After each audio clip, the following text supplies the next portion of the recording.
In the name of the most merciful, the story does not begin with a battle cry, it begins with silence. A silence heavy enough to bend the walls of Bursa. Before dawn breaks over the mountains, before the first call to prayer trembles through the air, Sultan Orhan stands alone in the inner courtyard of his palace. The stone beneath his boots still carries the cold of night. The torches burn low.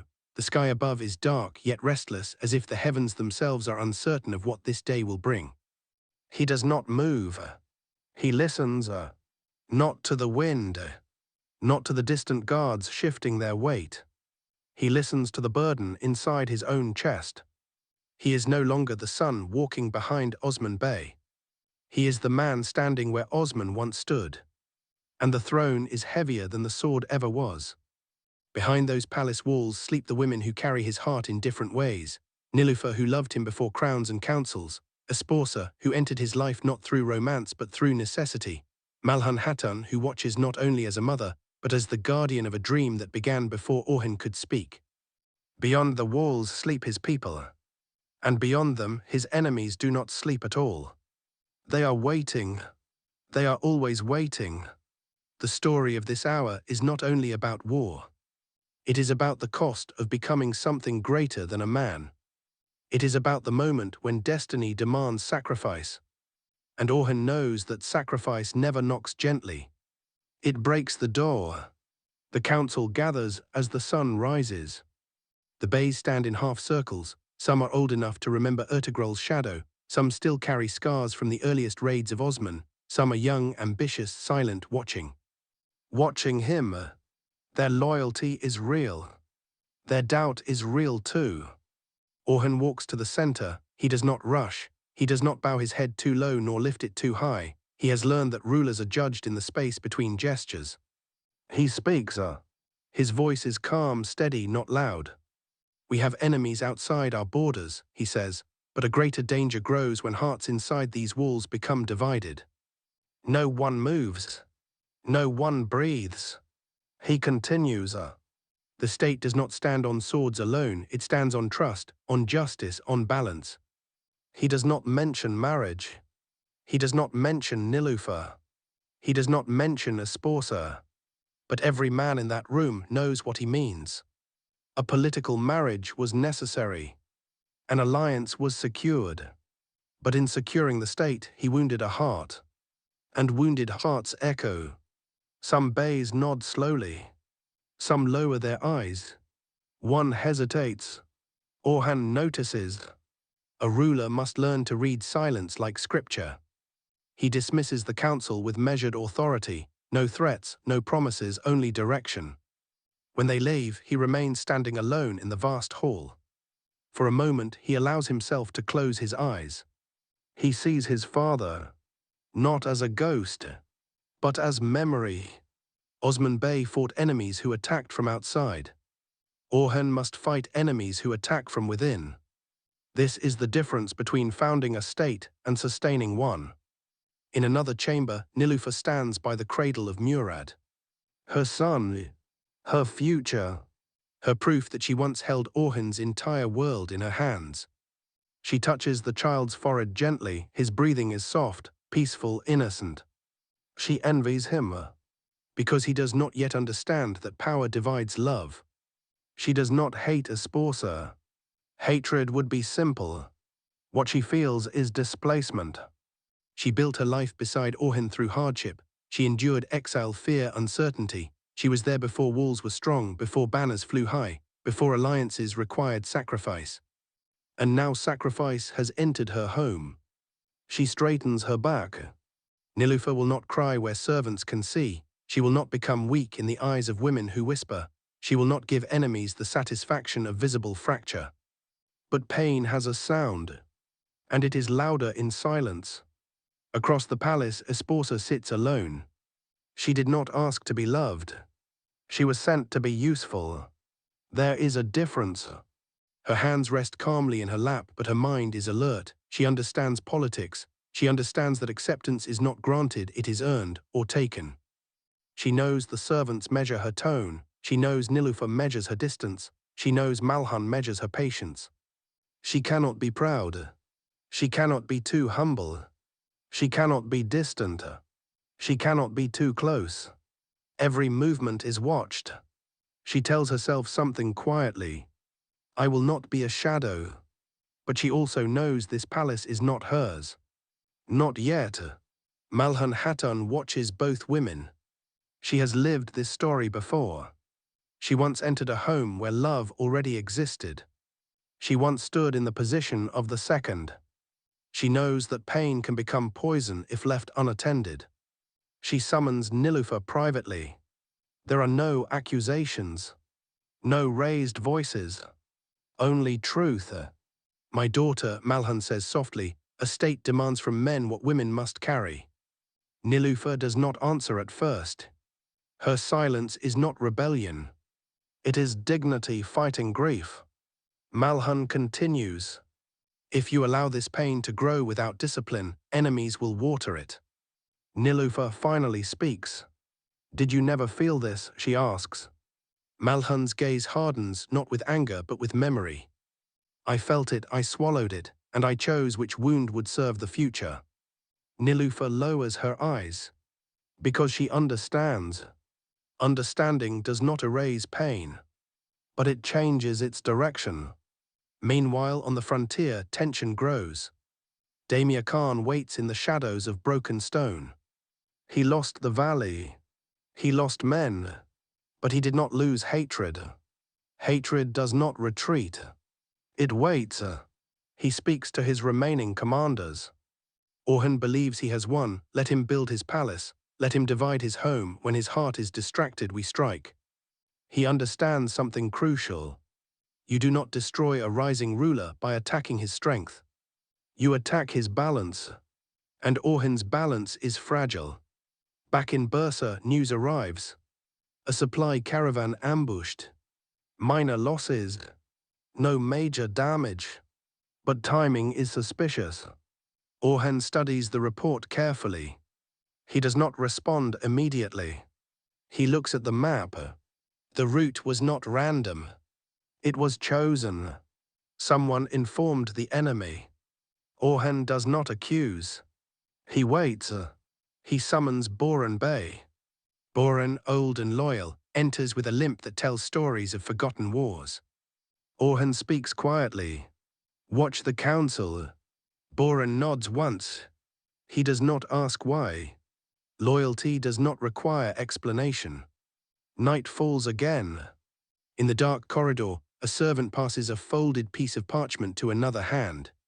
Thea's influence spreads like smoke.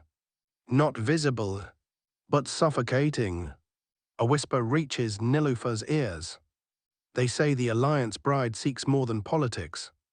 Another whisper reaches Esporsa. They say Nilufer wishes you gone. Seeds are tiny, but seeds grow. Orhan senses something shifting. He does not yet know the source, but he feels it, like the air before lightning. Days later, the tension tightens.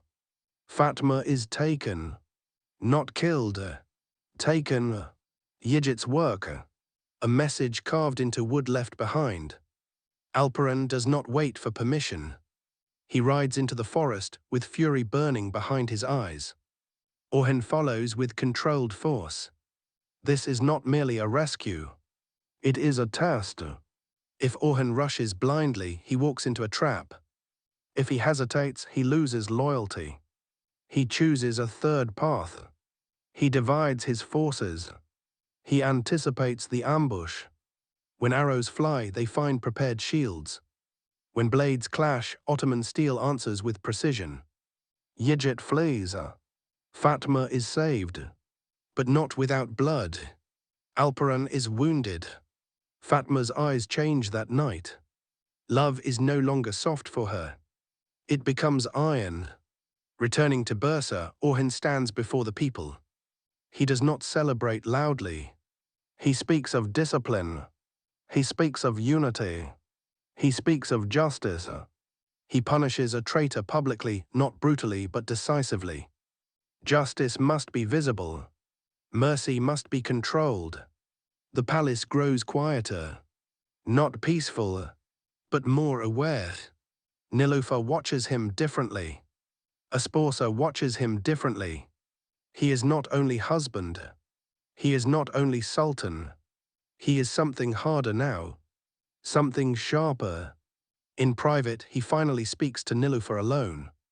There are no guards. No witnesses. I did not choose lightly, he says. She meets his gaze.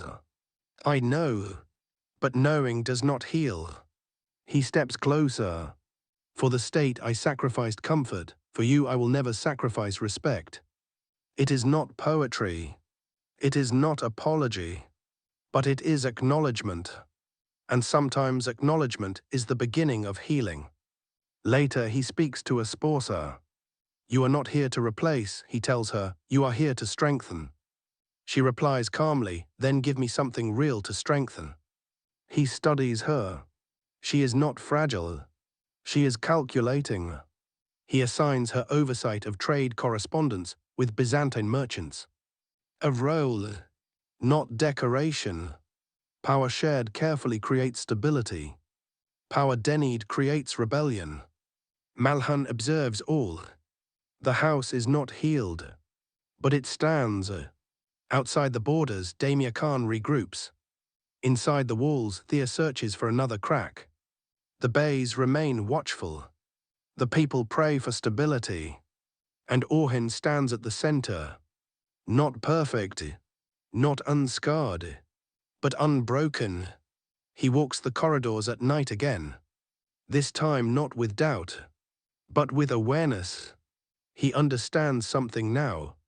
The state is not built in moments of glory. It is built in nights of endurance. The palace is not dangerous because of enemies outside. It is dangerous when pride inside grows unchecked. He stops before the window overlooking Bursa. The torches flicker below. Somewhere a child cries. Somewhere a soldier sharpens his blade. Somewhere an enemy whispers revenge. Orhan does not close his eyes. He keeps them open, because destiny does not wait for comfort. It demands continuation. And he continues. The war is not over. It has only changed form. Swords will clash again. Hearts will fracture again. Alliances will tremble again. But the state moves forward. And so does he. Because a ruler is not defined by the absence of storms. He is defined by how he stands when the storm refuses to end. And Orhan stands. The night deepens. The torches burn lower. The enemies breathe in the dark. The palace sleeps uneasily. The frontier remains restless. And history waits to see who bends and who endures. The dust never truly settles in Bursa. Not anymore. Not since the weight of a dying father's dream was pressed into the hands of a son who was not yet ready, but had no choice but to become ready, because destiny does not consult the readiness of the one it selects. It simply arrives, enormous and unannounced, and it stands before you with its arms folded and its eyes hard, and it says, "This is yours now, carry it." And it does not care if your hands are trembling, it does not care if your heart is already broken before the journey has truly begun. It does not care if the crown fits, because the crown was not designed to fit, it was designed to test, and the test never ends, and the man who wears it either learns to carry the weight or he is destroyed by it. And there is no middle ground, there is never any middle ground, not here, not in the courts of the rising Ottoman state where every breath is political, and every silence is a strategy, and every tear shed in private becomes a weapon in the hands of those who are always watching, always listening, always searching for the crack in the wall through which they can insert the blade. Orhan knows this. He has always known this. But knowing something and living it are two entirely different things, separated by a distance that cannot be measured in footsteps or days or years, a distance that can only be crossed through suffering, through the particular education that life delivers not in classrooms but in the darkest hours of the night when no one is watching and there is nothing to perform, and the mask finally comes down and what remains underneath is just a man. Just a human being made of flesh and doubt and love, and the terrifying awareness of how much rests upon the fragile architecture of his decisions. He stands before the window of his private chamber in the early hours before dawn. The city below is breathing.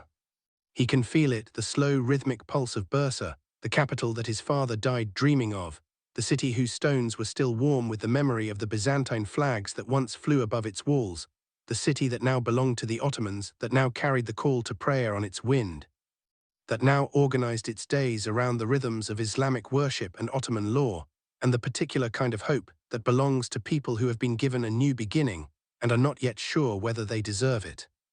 He places his hand against the cold glass of the window. The cold seeps through his palm and travels up his arm and settles in his chest, finding the spaces where warmth used to live. He is thinking about yesterday. He is thinking about the council. He is thinking about the beys who sat in their positions with their faces arranged into expressions of loyalty while their eyes performed entirely different calculations. He has learned to read the eyes now, separate from the face, the way a skilled reader can understand the meaning beneath the words without being deceived by the surface of the sentence. The eyes tell a different story. They always do. The eyes cannot perform the way the mouth can, cannot arrange themselves into convenient shapes that mean the opposite of what is felt beneath them. And so Orhan reads eyes. He collects them the way a scholar collects manuscripts, storing each one carefully, annotating them in the private library of his memory, returning to them in moments like this one, in the darkness before dawn when the world is stripped of its performances and only the truth remains. One bey hesitated. Just one. A hesitation so small that any other man would have missed it entirely, would have looked past it the way the eye moves past a single word on a page without fully registering its meaning. But Orhan did not miss it. He has been trained not by teachers or books but by the brutally efficient curriculum of survival to miss nothing, because in the courts of rising empires the thing you miss is always the thing that destroys you. The hesitation lasted perhaps the span of a single heartbeat. A brief delay before the bey's right hand moved to his chest in the gesture of loyalty. A fraction of a second where the hand did not know which direction to move. It was nothing. It was everything. Because loyalty, true loyalty, the loyalty that has been tested by fire and survived, does not hesitate. It does not need a moment to decide. It moves from the heart to the gesture without passing through the mind, without requiring calculation, without consulting the mathematics of self-interest. The bey whose loyalty is genuine does not think about whether to express it. He simply expresses it because it is as natural as breathing, as automatic as the heartbeat that sustains him. But this one hesitated, and Orhan filed it away. He did not speak of it. He did not accuse.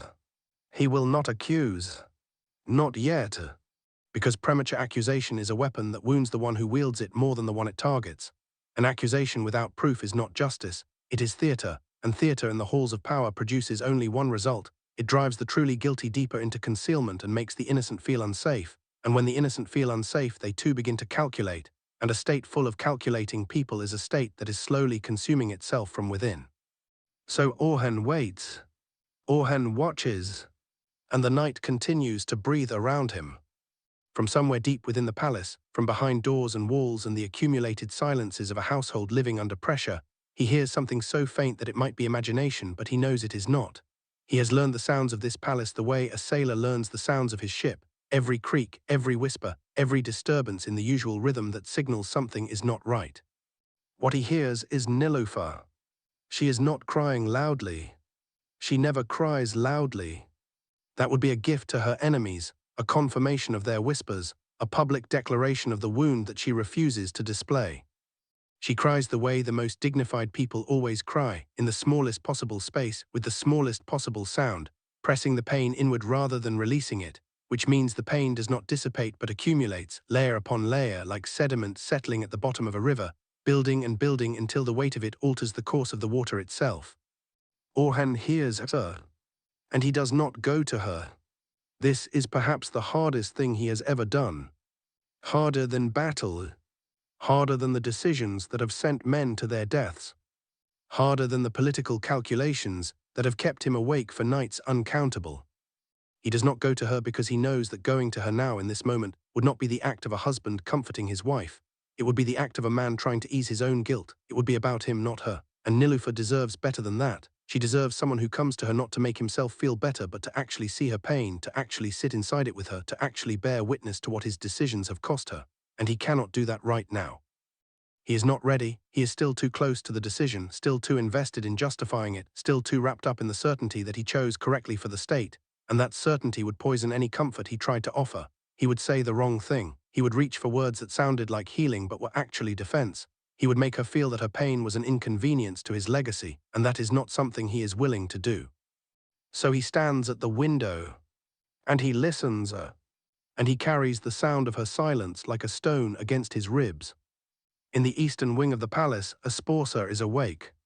She has been awake for hours, sitting in the chair beside the small fireplace in her chamber, watching the flames with an expression that could be mistaken for peace but is actually its opposite.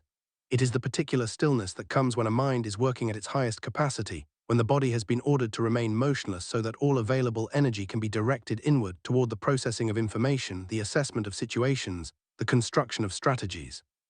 She is thinking about Iraz, her servant, her companion, the one constant she brought with her from the world she left behind. Iraz had told her something earlier, quietly close to her ear, with the urgency of someone delivering news they know will matter. She had told her about a whisper circulating among the servants, a whisper that someone had placed deliberately, the way an archer places an arrow, calculating the trajectory before releasing, knowing exactly where it will land. The whisper said that a Sporsa had been seen speaking to a messenger who arrived without the palace's knowledge. It was not true. She had spoken to no such messenger. But truth and falsehood exist in different registers in a palace, and truth does not always have the louder voice. Falsehood, when it is whispered in the right ears at the right moment, when it finds the soil that has already been prepared by suspicion and fear and the natural human tendency to believe the worst about those we do not yet trust, falsehood can grow roots faster than truth and become almost impossible to uproot without leaving damage to the surrounding ground. Someone is trying to build a case against her. Someone is trying to establish in the minds of the palace the foundation of a narrative in which a Sporsa is not a loyal political bride but a Byzantine spy, a woman whose presence in the Ottoman household was never about alliance but about infiltration, a woman whose beauty and composure and careful observance of local customs is not the genuine effort of an outsider trying to belong, but the calculated performance of an intelligence agent trying to penetrate. It is clever. She will grant them that. Because the accusation is almost impossible to disprove. What does an innocent woman look like? What does she do that a guilty woman does not also do? She is careful, she is observant, she keeps to herself, she watches everything, she asks questions cautiously, she listens more than she speaks. All of these behaviors, which are simply the survival strategies of a woman dropped into a foreign world with no compass except her own intelligence, all of these behaviors can be reframed as the methodology of a spy. She must think carefully. She cannot react. Reaction is what they want. A reaction proves that she heard the whisper, which proves she has informants among the servants, which proves she has built a network, which confirms the very accusation she is trying to disprove. So she sits, she thinks, she watches the fire, and she constructs her counter-strategy not with anger, but with the cold precision of a woman who grew up in the Byzantine court, where the games of power were played at a level of sophistication that would make the most ambitious Ottoman bey feel like a child learning his first lesson. She will not approach Nilüfer. Not yet. But she will approach Malhun Hatun. In the morning. Quietly. Not to report what she has heard, but to offer something. Information about the Byzantine merchant routes that pass near the Ottoman borders. Specific information. Valuable information. The kind of information that only someone with genuine connections to the Byzantine world would know, and the kind of information that a spy would never reveal because it would burn the very network she was sent to protect. She will offer this information freely, without being asked, without bargaining for protection, because generosity without expectation is the only currency that cannot be counterfeited, and Malhun Hatun, with those ancient, knowing eyes, will recognize its authenticity immediately. The fire pops. A log shifts. The shadows on the wall rearrange themselves. A Sporsa blinks once and continues to plan. Far from the palace, far from its silences and its whispers and its carefully managed performances, the forest breathes its own cold darkness. The trees are enormous here, old growth that has stood since before the Ottomans, before the Byzantines, before any of the categories that men used to divide the world into us and them. The trees do not know borders. The trees do not know allegiances. They simply stand and breathe, and watch the small, violent creatures who move through their shadows with their swords and their hatred and their insatiable hunger for power. Alperin moves through this forest. He has been moving through it for hours. His wound has been bandaged, but it pulls with every stride, a rhythmic reminder of the price he paid for surviving last night's ambush. He does not think about the pain. He has been trained by necessity rather than discipline to partition his awareness, to place the pain in a separate compartment and seal it away while the rest of his mind attends to the business of staying alive. Later, when this is over, when Fatma is safe and Yigit has been dealt with and the immediate emergency has subsided into memory, then he will feel the wound. Then he will allow his body to speak, but not now. Fatma is beside him. She is not the Fatma who entered this forest last night. Something has changed in her. He can feel it without looking at her. He can feel it in the quality of her presence, in the way she moves through the underbrush, in the way her breathing has regulated itself from the ragged panic of someone running from death into the controlled steadiness of someone who has accepted that death is close and has decided to walk toward the rest of life anyway. She is not afraid. Or rather, she is afraid, but fear is no longer in command. This is the transformation that only extreme danger can produce, the moment when a person discovers that their courage is not an absence of fear but a presence of something stronger than fear, something that rises up from the deepest, most essential part of the self and says, no, not today, I am not done yet. There is too much unfinished, too much unlived, too much that still needs to be built and said and given and received, and fear can wait, fear can stand to the side. Because I am walking through this. Alperen reaches out and takes her hand. Neither of them speaks. Words would be inadequate here. Words would diminish the thing that is passing between them, which is not romantic in the conventional sense, not soft or decorated with the language of desire, but something rawer and more permanent, the recognition between two people who have stood together at the edge of death and chosen life together, which is an unspoken contract more binding than any spoken vow.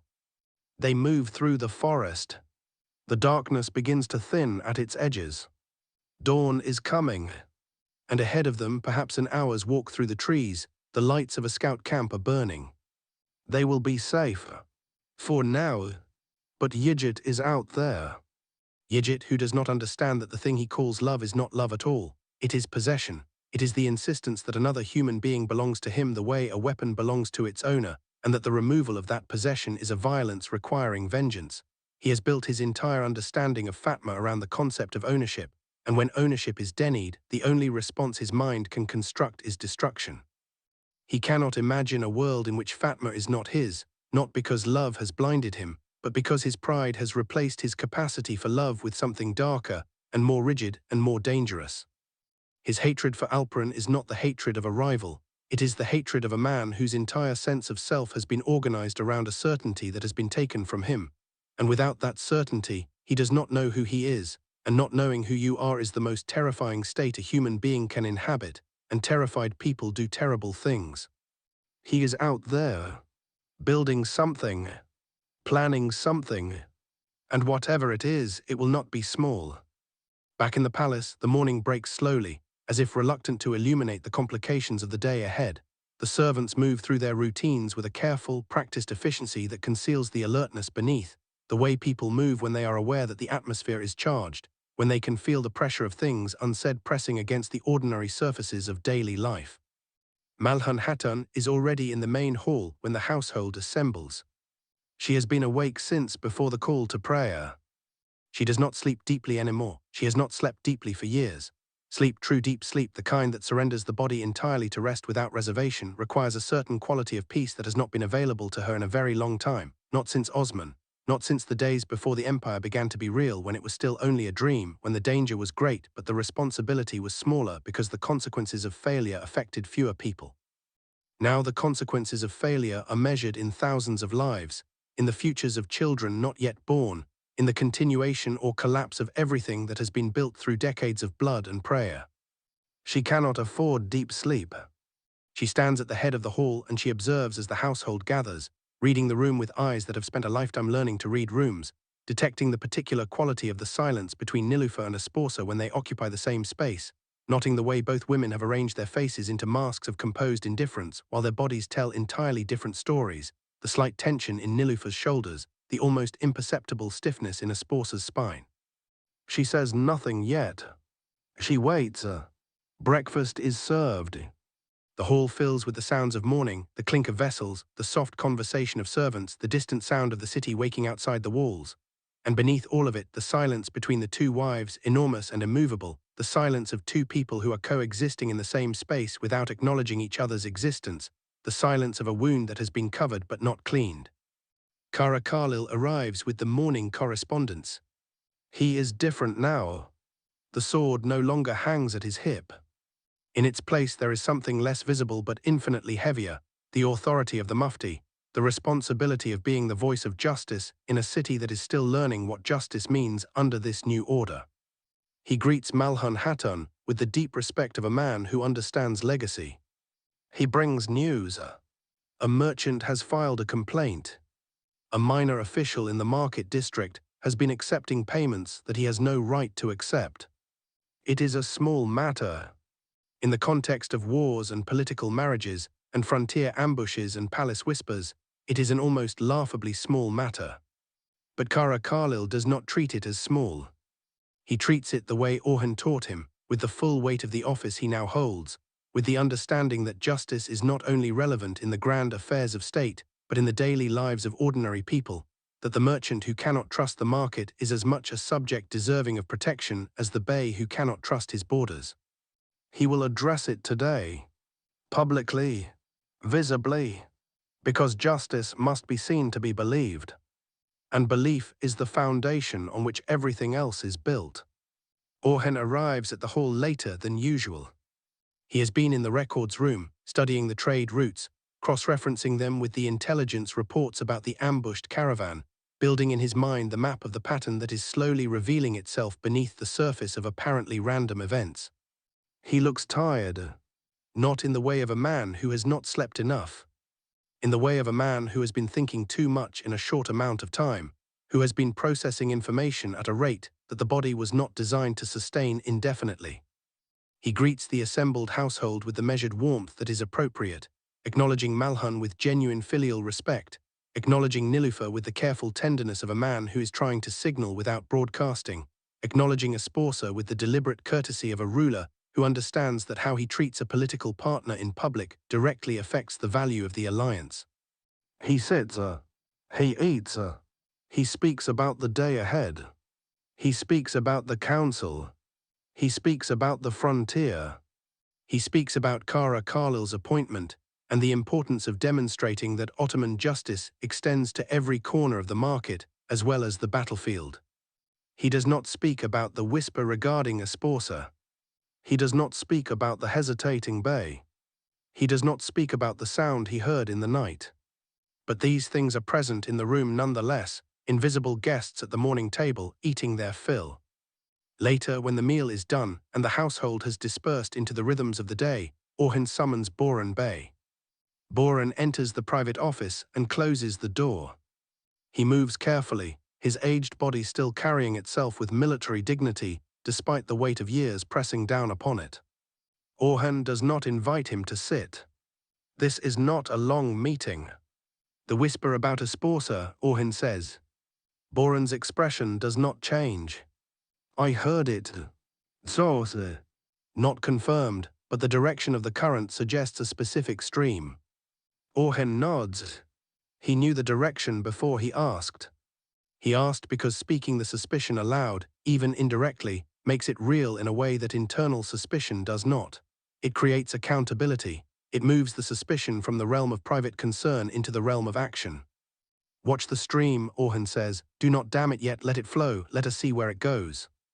Boran nods and leaves. Orhan sits alone. He thinks about the word yet. Do not damn it yet. Yet is the most powerful word in a ruler's vocabulary. It is the word that separates patience from paralysis, the word that distinguishes strategic restraint from cowardice, the word that says I know I am watching, and when the moment is precisely right I will act, but not before, because premature action is its own kind of failure. It reveals your awareness and alerts your target and closes doors that might otherwise have opened into rooms full of more information, more names, more connections. More of the truth that you need to see the whole picture before you can paint it. Yet, he is building a picture, piece by piece. In the frontier encampment, Alperin delivers his report. His voice is steady despite the wound. He describes the ambush with the clinical precision of a trained warrior, stripping away the emotion, the fear, the intimacy of Fatma's hand in his, reducing everything to tactical information, because tactical information is what the commander needs. Tactical information is what saves lives the next time. Tactical information is the currency of survival. The commander listens. He asks questions. Alperin answers. Then, when the official report is done, the commander leans forward and asks something unofficial. Is she safe? Alperin knows who he means. Yes, sir. The commander nods.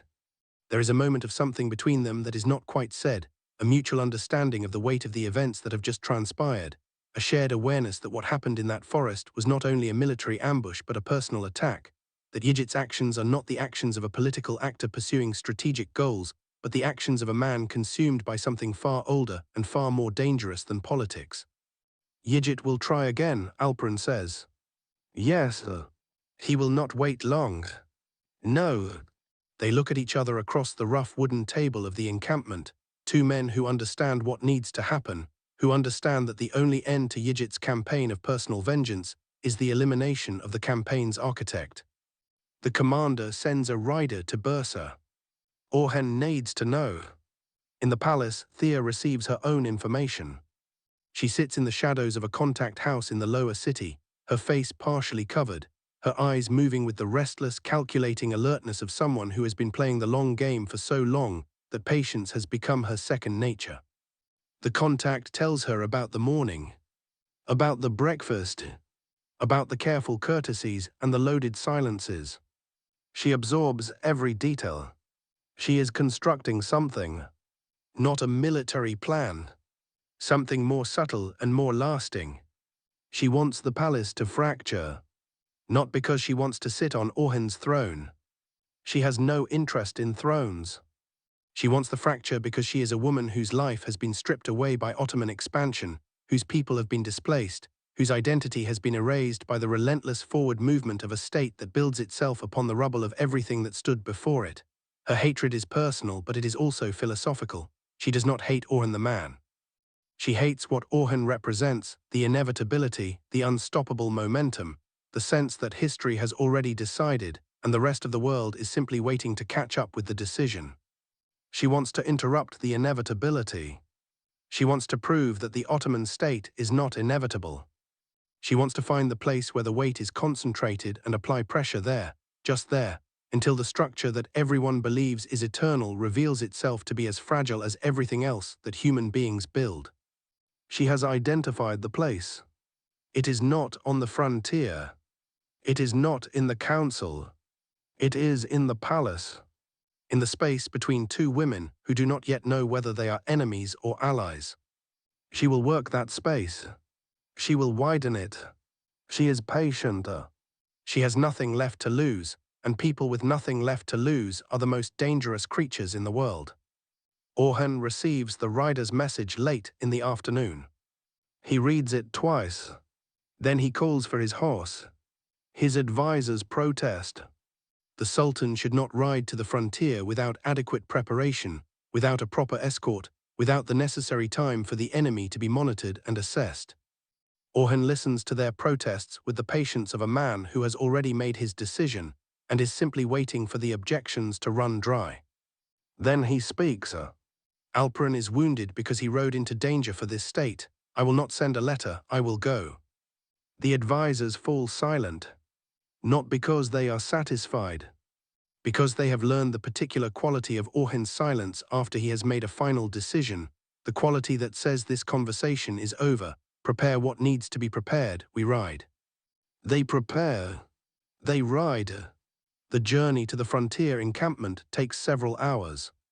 Road passes through villages that are quiet with the particular quietness of people who have been through too much and are holding their breath waiting for the next thing. They have heard the sounds of conflict in the distance. They have watched soldiers pass in both directions, Ottoman and enemy, and they have done what ordinary people have always done in the midst of great struggles. They have kept their heads down, they have locked their doors, they have held their children close, they have prayed to whoever they believed was listening. Orhan sees them as he passes. He always sees them.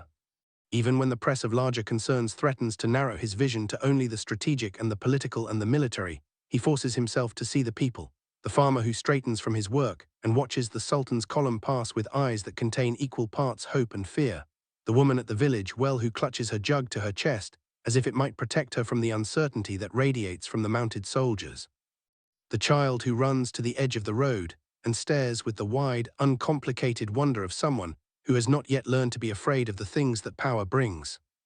He sees them, and he carries them. He adds them to the weight he already carries. Because a ruler who forgets the faces of the ordinary people eventually makes decisions that treat those people as abstractions, as numbers, as variables and equations, and the moment people become abstractions they cease to be people in the ruler's mind and the ruler ceases to be human in their eyes. And an inhuman ruler ruling over abstractions is not a state, it is a machine, and machines do not last. They run until they break, and they always break. He reaches the encampment as the sun is setting. The sky is enormous here, away from the city walls, a vast canvas of bruised purples and burning oranges that would be beautiful if you could forget what was happening beneath it. He dismounts. He walks directly to Alperen's tent. The wounded man tries to rise. Orhan stops him. He sits beside him. They talk, not as sultan and soldier, as two men who understand the same thing in their bones. They talk about the forest, about the ambush, about Fatma, about Yigit. Orhan listens with the complete, undivided attention that he saves for moments when he believes the information is crucial and the person delivering it deserves to be fully heard. When Alperen finishes, Orhan is quiet for a long moment. Then he says something that Alperen does not expect. You fought for love tonight, do not apologize for that. A state that forgets why people fight is a state that has already begun to die. Alperen looks at him. Something passes between them that neither will ever find adequate words for. Orhan stands. He speaks to the encampment commander. He gives orders. Precise. Specific. He is not angry. Anger produces noise, and noise wastes energy, and energy is finite. He is focused. A perimeter will be established. Yigit's known contacts will be monitored. The route that the ambush used will be reverse-engineered to identify the staging point. And from that staging point, the trail will be followed. Not to catch Yigit in the next hour, but to understand the full scope of what Yigit is building. Because Yigit, Orhan suspects, is not acting alone. A man consumed by personal grief makes emotional decisions. This ambush was too well timed, too well placed. Someone has been helping him. Someone who knows Ottoman patrol patterns. Someone with access to information that is not available to ordinary people. Someone who may be closer to the palace than anyone has yet considered. Orhan rides back to Bursa in the darkness. The stars are out. He does not look at them. He is looking inward. He is building the picture, piece by piece, name by name, pattern by pattern. The hesitating bay, the whisper about a sponsor, the perfectly timed ambush on the caravan, the perfectly placed ambush on Alperen. They are not coincidences. Coincidences are the explanations that people use when they cannot yet see the connecting thread. He can almost say it. Almost. The thread runs from somewhere inside the palace to somewhere outside it. He does not yet know exactly where it enters, but he knows the shape of the damage it is designed to do. And he knows that whoever is pulling it has been patient enough to wait a long time before beginning to pull. Patient enemies are more dangerous than furious ones. He rides through the darkness, thinking, always thinking. The palace appears ahead, its lights burning against the night sky. He looks at it for a moment before entering. He looks at the towers and the walls and the banners and the windows behind which his family sleeps and struggles and loves and suffers. He thinks of what Malhan once said to him when he was young enough to still believe that ruling was primarily about winning battles. She said the hardest thing you will ever do is make the right decision, knowing it will hurt someone you love. He had not understood then. He understands now. He understands with every cell of his being. He enters the palace. The guards straighten. The servants lower their heads. He walks the corridors with the deliberate pace of a man who is not rushing, because rushing signals panic and panic spreads like fire through a dry forest. He stops outside Nilufer's chamber. He listens. Silence. She is sleeping. Good. He does not knock. He stands for a moment, and he says something that he does not say aloud, that he speaks only in the wordless language of whatever lives in the part of him that is still just a man, not a sultan, not a symbol, just a man who fell in love once and whose love did not disappear when duty arrived to complicate everything. He says, I know I am sorry, I will not stop being sorry, and I will not let that sorry be an excuse for weakness. I will carry your pain and the pain of the state together because there is no other choice and I was not built for choices that do not cost everything. He walks on. He reaches his own chamber. He sits. He takes a lamp and holds it close to the map on the table. He studies the frontier. He studies the trade routes. He studies the council member assignments. He studies everything. His eyes grow heavy. For the first time in days, sleep approaches without being chased away by anxiety. Not because the problems have been solved. They have not. Damia Khan is still out there. Thea is still weaving. The hesitating Bey is still hesitating. Yigit is still breathing. The palace is still fractured. The thread is still being pulled. But Orhan has stopped trying to solve everything tonight. He has learned, finally, the distinction between the problems that require immediate action and the problems that require patient architecture, the problems you fight with a sword and the problems you build your way out of, brick by carefully placed brick. He has identified what needs to happen. He has set the pieces in motion. Now he must rest.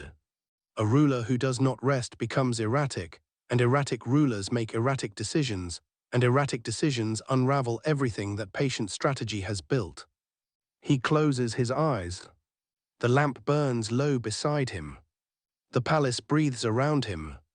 And somewhere in the city below, a mother is singing to a child, a sound so ordinary and so ancient that it has been happening in every city, in every country, in every era of human history, and it will continue to happen long after every empire and every sultan and every political calculation has dissolved into the dust from which it came. Orhan hears it. Just barely. Just enough. And in the last moment before sleep takes him, he holds that sound like a compass. That is what he is fighting for. Not the glory. Not the expansion. Not the legacy. The mother singing to the child. The ordinary life. The peace that ordinary people deserve. The safety that they have never had enough of. That is the state he is trying to build. Not a machine. Not a monument to his own greatness, but a world where the mother's song is not interrupted by the sound of swords. He sleeps. The night holds him. And tomorrow the struggle continues. As it always has.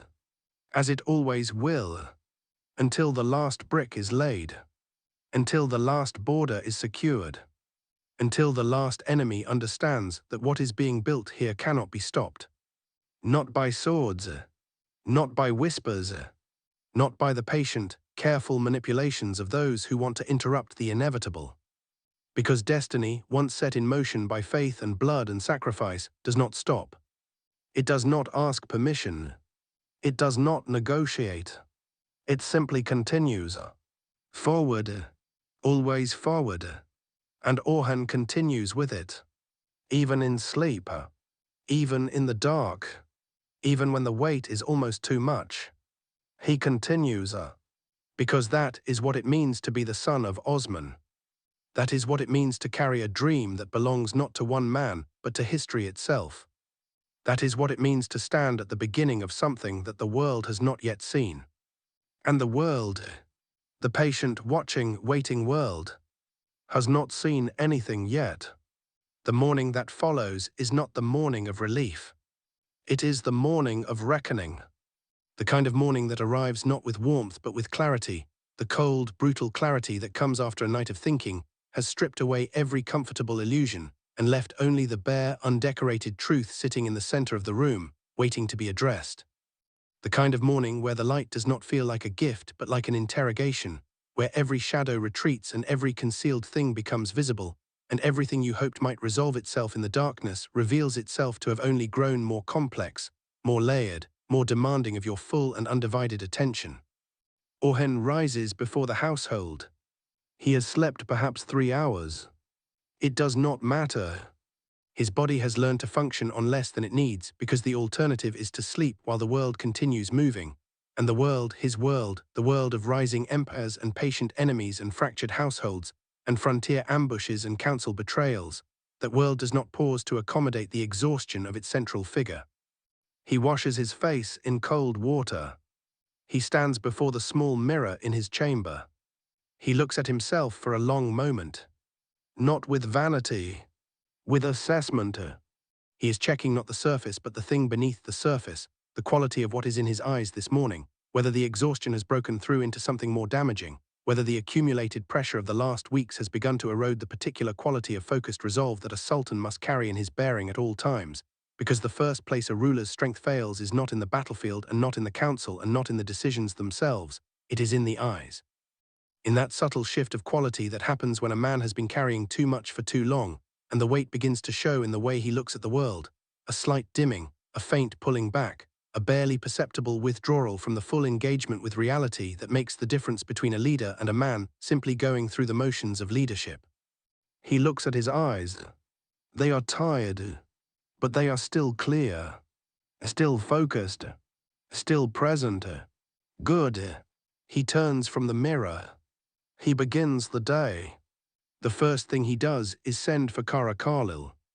Not because there is a legal matter that requires the Mufti's attention, though there is always a legal matter requiring the Mufti's attention in a growing city where new situations arise daily that the existing framework of law has not yet been shaped to address. He sends for Karar because he needs to speak to someone who is not embedded in the political calculations of the palace, someone who has been deliberately placed outside that world, given a position that requires a different kind of thinking, the thinking of a man whose first question is not what is advantageous but what is just. Karar arrives with the quiet efficiency that has always characterized him, that quality of moving through the world without creating unnecessary disturbance, without consuming more space and sound and attention than is necessary, the quality of a man who understands that presence does not require noise. They sit together in the inner courtyard. The morning is cold. Their breath makes small clouds in the air between them. Orhan speaks without preamble. He tells Karar about the hesitation he observed in the council, about the whisper regarding a sponsor, about the caravan ambush, about the ambush on Alperin, about the pattern he is beginning to see connecting them. Karar listens without interrupting. This is his great gift. His ability to receive information without immediately organizing it into the shape of what he already believes, his ability to hear things freshly, without the distortion of preconception. When Orhan finishes, Karar is quiet for a moment. Then he says something that surprises Orhan even though, in retrospect, it should not. He says, before you look for who is pulling the thread, ask yourself who benefits most from the specific damage the thread is designed to create. Orhan looks at him. Not who wants to destroy you in general, Karar continues. That list is long, but who benefits specifically from this particular combination of fractures.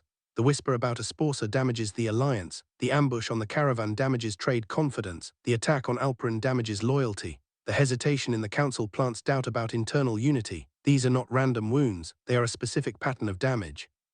Orhan is still. Someone is trying to make the state look ungovernable, he says. To whom, Karar asks. And the question hangs in the cold morning air like a blade suspended by a thread. To whom? Not to Orhan, not to the Ottoman Beys. To someone looking at the state from outside, someone who is being given a carefully curated view of Ottoman weakness, someone who is being cultivated as a future partner in the project of Ottoman destruction. Orhan stands. The picture has become clearer. Not complete, but clearer. Someone inside is not just creating damage. They are creating a presentation. They are building a case. They are sending a message to a larger player who is still watching from a distance, deciding whether to enter the game, and what they are being shown is designed to convince them that entry is safe, that the Ottoman state is weaker than it appears, that the moment to strike is now, before the foundation solidifies. He thanks Kara Khalil. He walks back into the palace with different eyes. Everything he looks at now, he filters through this new understanding. The whisper about a sponsor is not primarily about destroying a sponsor. It is about demonstrating that the alliance the marriage was designed to create is already unstable. The caravan ambush is not primarily about the goods that were taken. It is about demonstrating that Ottoman trade routes are vulnerable. The attack on Alperen is not primarily about Yigit's personal vengeance, though Yigit's personal vengeance is real and is being exploited. It is about demonstrating that the Sultan's own people cannot be protected on his own frontier. Someone is writing a report designed to be read by an audience that Orhan has not yet identified. And he needs to find that audience before they decide the case has been made sufficiently for them to act. He moves through the palace with this understanding burning quietly behind his eyes. He passes servants and guards and administrators, speaking to each with the appropriate calibration of attention and authority, revealing nothing of the machinery turning at full speed behind his composed exterior. He reaches Malhun Hatun's chambers. He knocks. She opens the door herself. She has always done this.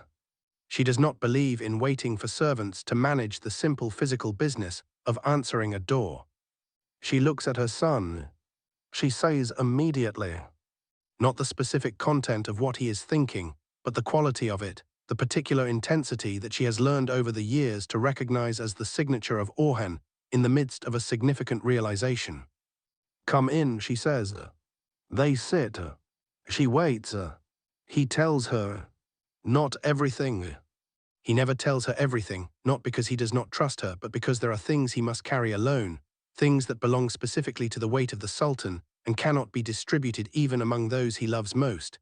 Because distributing the weight does not make the weight lighter, it only makes more people responsible for bearing what only one person can ultimately answer for.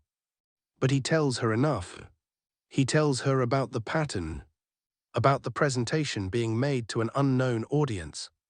She listens with her hands folded in her lap and her eyes focused somewhere slightly past his shoulder, the way she always listens when she is thinking deeply, when she is running information through the accumulated wisdom of a lifetime spent in close proximity to power. When he finishes, she speaks slowly. "The audience," she says, "think about who has been quiet." He looks at her. In every war there are those who fight and those who wait. The ones who fight announce themselves. You can see them, you can plan against them, but the ones who wait, they are still. They send no armies, they make no declarations, they simply observe, and they wait for the moment when the opportunity becomes so clear that acting becomes safer than continuing to wait. She pauses. "Who has been quiet, my son?" He turns it over in his mind. The landscape of his enemies. Damir Khan, loud and brutal in his hatred. Yigit, consumed and explosive. Thea, active and weaving. And beyond them, further back, in the territories that have not yet committed to open conflict, there are powers who have been watching, powers that made initial forays, tested the Ottoman response, found it stronger than expected and retreated into observation. Powers that have been evaluating, waiting for the calculation to tip in their favor, waiting for some signal that the moment has arrived. He knows who she means. He has known. He simply needed her to illuminate what he already saw. He rises. He kisses her hand. She holds his for a moment, the way she always does, the way that says without words everything that a mother needs a son to know before he walks back into the storm. He walks back into the storm. In the women's quarters, a small but significant thing is happening. Esposa has gone to Nilüfer. Not to speak, not to initiate conversation, simply to be present in the same space. She has brought a small tray of food, nothing elaborate, nothing that could be interpreted as an attempt at grand gesture or strategic kindness. Just bread and dried fruit and a small vessel of warm tea, the kind of simple offering that any woman might bring to another without political motive.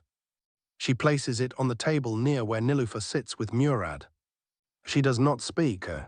She does not sit without invitation. She simply places the tray and steps back. Nilüfer looks at the tray. She looks at Esposa. Her face is difficult to read. There is suspicion there. There is pain. There is the reflexive resistance that the wounded feel toward anything that resembles kindness from a source that has been associated with the cause of the wound. But there is also something else. Faint, almost invisible, but present. Recognition. The recognition that Esposa's hands, as she set the tray down, were not entirely steady. That beneath the composed exterior, Esposa is also carrying something heavy. That the woman who arrived as a political bride and was received as a threat is also a human being navigating a world that has not been kind to her, a world that placed her in this room as an object of alliance rather than a person deserving of welcome. Nilufer does not thank her. Not yet. But she does not tell her to leave.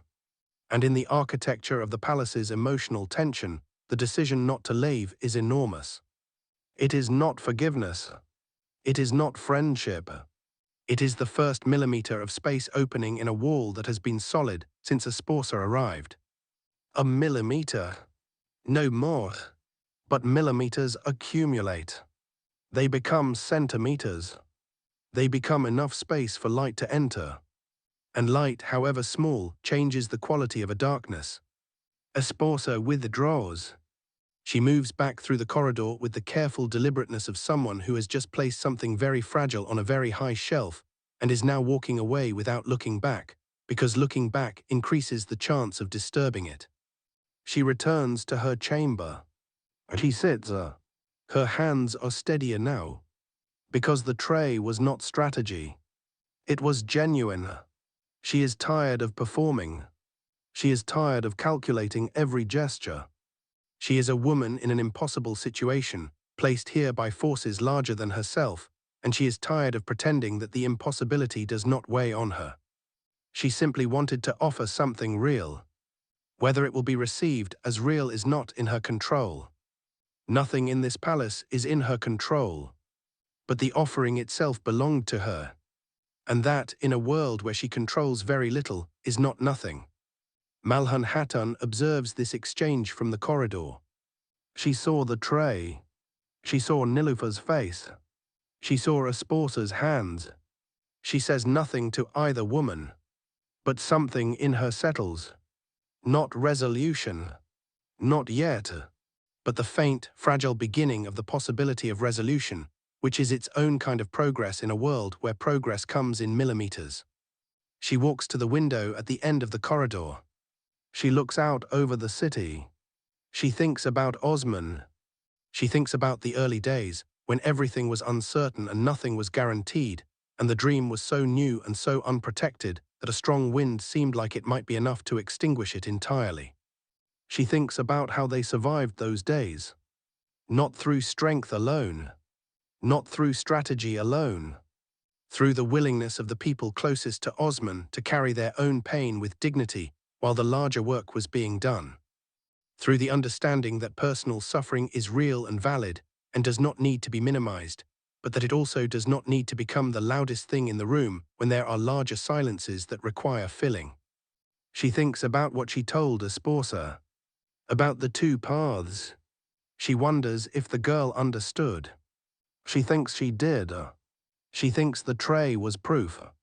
She hopes Nilufer will find her way to the understanding in her own time, through her own process, without being pushed, because pushed understanding is not understanding, it is compliance, and compliance does not create the genuine shift that the palace needs. She turns from the window. She has her own work to do. In the outer city, Karar is addressing the case of the corrupt official in the market. The scene has gathered a small crowd. People in a growing city always gather when justice is being performed publicly, because public justice is rare enough to be remarkable, because most of them have spent their lives in places where the word of the powerful was the only law that mattered and the grievances of ordinary people were as invisible as the air they breathed. Karar speaks with a clarity and a fairness that makes the merchant who filed the complaint feel, for perhaps the first time in his life, that the system sees him. Not as a nuisance. Not as someone whose complaint must be managed and minimized to protect the convenience of the official, but as a person whose right to conduct his business without being exploited is real and recognized and enforced. The official is fined. The amount returned. The ruling recorded. It is not a dramatic event. There are no cheers, no executions, no spectacle of power demonstrating its capacity for violence. Just a quiet, methodical act of accountability that says the law applies to everyone, the powerful and the ordinary alike, and that the office of the Sultan's Mufti is not a decoration but a function. The merchant thanks Kara Khalil.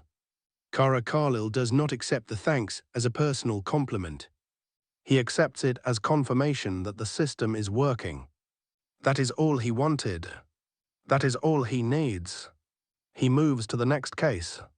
There is always a next case. Back at the palace, Orhan has begun the second phase of his intelligence work. He has called for the trading records. Not the official records.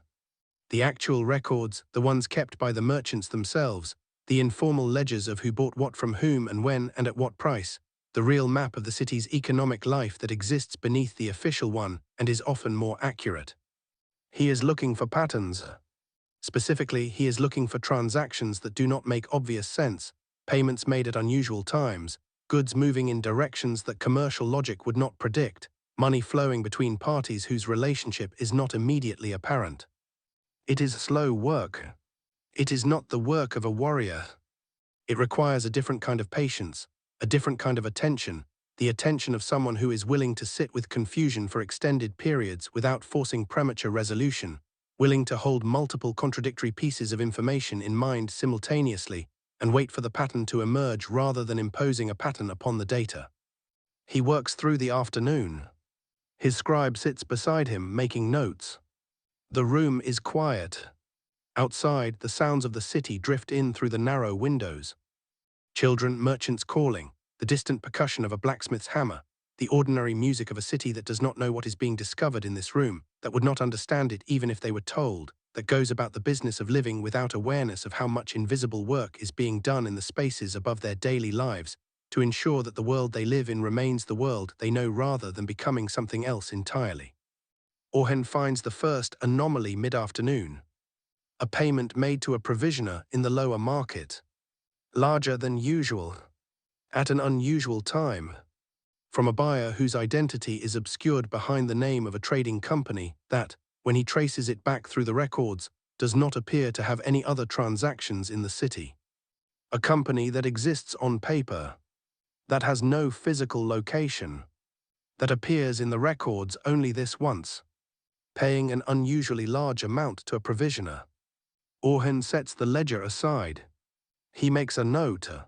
He continues looking. He finds a second anomaly an hour later. Different market district. Same pattern. A payment from a company that does not otherwise exist. To a different merchant. For goods whose description is vague enough to be almost meaningless. He sits back. He looks at the ceiling. The companies do not exist. The payments are real. Money moving through phantom entities into real hands. Someone is paying people inside the city. Paying them for something that they do not want recorded in any way that can be traced back to the source. This is sophisticated. This is not the work of a grieving woman or a vengeful bey. This has the signature of an organization. A structured, resourced, patient organization that has been operating inside Bursa for long enough to have established multiple channels of payment and influence. He sends for Boran Bey. Boran arrives and Orhan shows him the records. Boran studies them. His weathered face reveals nothing. But his eyes, those ancient, battle-tested eyes, sharpen with recognition. Someone has been here longer than we knew, Boran says. Yes, and the hesitating Bey. He is not the source, he is a node. Boran understands. A network, not a single traitor. A web. Multiple points of contact. Multiple channels of influence. And the center of the web is not inside the palace. The center is outside it. The inside is only where the threads arrive. Orhan gives Boran specific instructions. Each node must be identified before any of them are touched. If even one is alerted before the others are mapped, the web will be pulled back, The connection severed, the evidence disappeared, and they will be left with nothing but the awareness that something exists without the knowledge of what it is or how large it is or who sits at its center. Patience, always patience, the hardest weapon in the ruler's arsenal, the one that costs the most to wield. Evening falls. The palace gathers for the evening meal. Orhan sits at the head of the table. He looks at the faces around him. Malhan composed and watchful. Nilufer quiet and dignified, carrying her pain with the elegance that she has always carried everything difficult. Esposa sitting with the careful stillness of someone who has decided to be present rather than defended. Kara newly arrived from the city, speaking of the day's justice work with the quiet satisfaction of a man who has found his purpose. Boran eating slowly, his mind clearly elsewhere, cataloguing and processing. Various administrators and advisors, each carrying their own version of the day's weight. He looks at all of them. He thinks about what Kara said this morning. Who benefits from this specific damage? He looks at the faces. He looks at the hands. He thinks about networks and phantom companies, and the patient organization that has been operating beneath the surface of his city for longer than he knew. And he eats, because a sultan who stops eating at the table is a sultan who is broadcasting his concern, and concern broadcasted is information given freely to whoever is watching. He eats, he speaks normally. He asks questions about the day. He listens to the answers.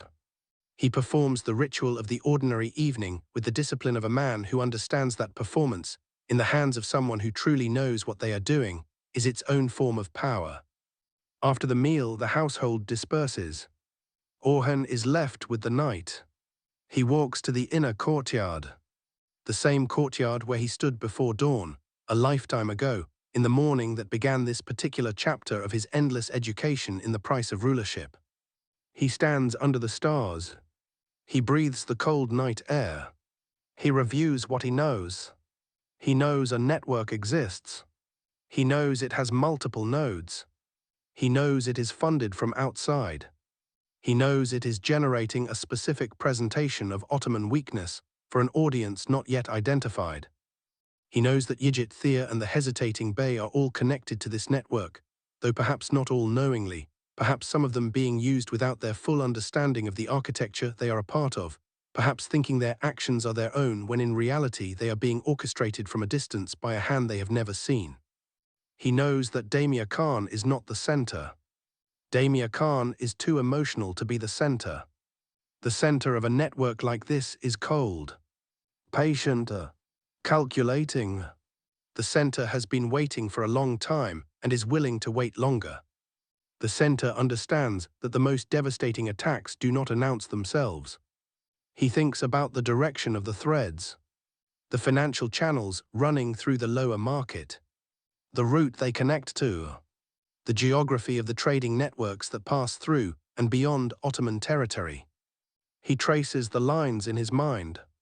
They run east, into territory that has been watching from a distance, territory that made a move once and was repelled and retreated into stillness, territory that has resources and patience and the motivation to try again.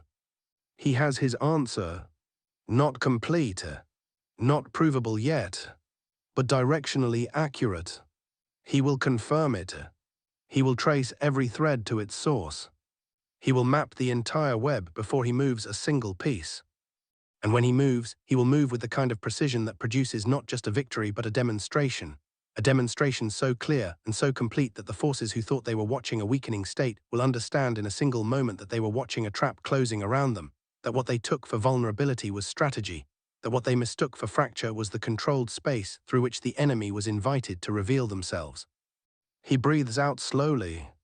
The cold takes his breath and turns it into mist. He watches it dissolve. He thinks about Nilufer. He thinks about the tray Esposa placed on the table. He heard about it from a servant who mentioned it in passing, not as intelligence, but simply as the small human detail of a household trying to find its balance. He thinks about what it means. A woman placed here by politics trying to offer something real to the woman whose pain her presence has caused. not strategy, not performance, a gesture, genuine and small and loaded with the exact kind of human complexity that no amount of political calculation can produce or replace. He thinks about the millimeter of space. He has been trying to solve the palace conflict with grand solutions, with speeches about duty and state and the difference between love and political necessity. He has been approaching it like a military problem, looking for the decisive stroke, the comprehensive answer that resolves everything cleanly and finally. But human hearts do not work like military campaigns. They work in millimeters. They change slowly. They require not grand gestures, but accumulating small ones. The tray of bread and dried fruit and warm tea was worth more to the future of his household than any speech he could ever give. He must learn from this. He must find his own version of the tray. Not a grand declaration. Not an apology that is really a justification. Something real. Something small. Something that speaks not to the politics of the situation, but to the human beings inside the politics. He will think on this. Tomorrow. Tonight there is something else. He goes back inside. He descends to the lower level of the palace where the records are kept. He sits alone with the ledgers and a lamp. He works through the night, tracing, mapping, following each thread through the tangle until he can see where it comes from and where it goes. By the time the call to prayer rises from the minarets, he has what he needs. Not everything, but enough. Enough to take the next step. Enough to begin the carefully calibrated process of rolling up the network, node by node, without alerting the center.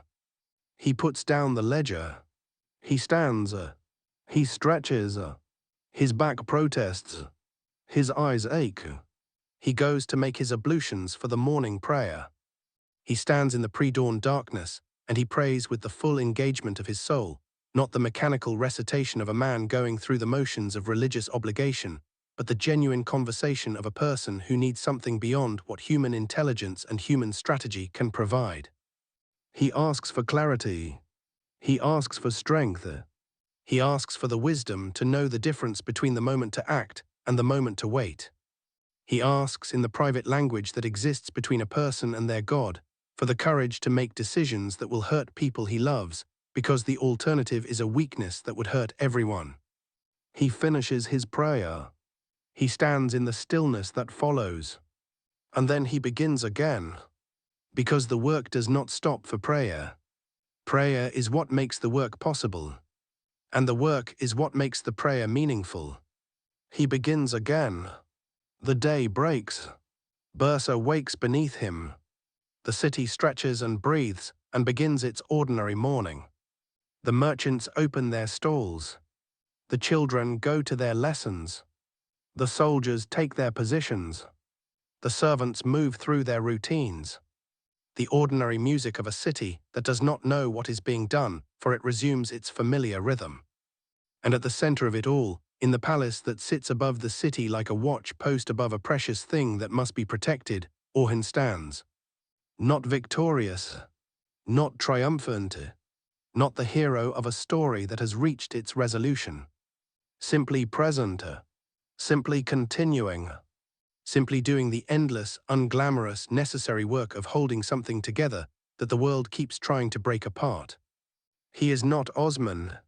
He will never be Osman. Osman was the fire that started the blaze. Orhan is the careful, relentless work of keeping it burning when the wind tries to extinguish it. Both are necessary. Both are brave. But they are different kinds of brave. Osman's courage was visible. Orhan's courage lives in the dark. In the night hours with the ledgers. In the decision not to rush. In the standing at Nilufer's door and not knocking because the time was wrong. In the acceptance of the millimeter when every instinct demands the grand stroke. In the patience that outlasts the impatience of enemies who expected him to break by now. He has not broken. He will not break. Because the dream that was placed in his hands is not his to break. It belongs to the future. It belongs to the children who will inherit the world he is building, who will walk through cities whose walls he secured, who will conduct their lives under laws that Kara shaped in the service of justice, who will trade on routes that his soldiers protected, who will pray in mosques that rose from the soil his martyrs watered. He carries it for them, for the unborn, for the future that has not yet arrived but that is coming, is always coming, moving toward the present with the inexorable patience of something that has been set in motion by faith and cannot be stopped by anything less. The morning deepens. The sun climbs. The light falls across Bursa like a blessing. And Orhan walks forward into the day, as he always does, as he always will, until the work is done. And even then, even after, the work will continue in the hands of those who come after him. Because empires are not built by one man. They are built by every man and every woman who chose to carry something heavier than they needed to. Who chose the future over the comfortable present. Who chose justice over convenience. Who chose faith over fear. And kept walking, even when the road disappeared into the darkness ahead. Even when the weight became almost unendurable. Even when the cost was everything. They kept walking. And so does he. And so does he. The web does not reveal itself all at once. It never does. A web is not designed to be seen. It is designed to function invisibly, to do its work in the spaces between awareness, to connect and transmit and influence without the knowledge of those who pass through it daily, breathing its air, living inside its architecture without ever feeling the threads against their skin. A spider does not announce the construction of its trap. It builds in darkness and silence and patience, and then it waits, motionless, for the vibration that tells it something has been caught. But every web has a flaw. Every construction built by human hands carries within it the signature of human limitation, the inevitable imperfection that comes from the fact that no mind, however sophisticated, however patient, however thoroughly disciplined by years of practice in the art of deception, can anticipate everything. There is always one thread that runs slightly wrong, one connection that does not quite hold the tension it was designed to hold.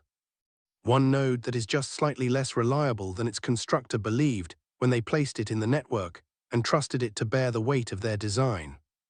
Orhan has been looking for the flaw.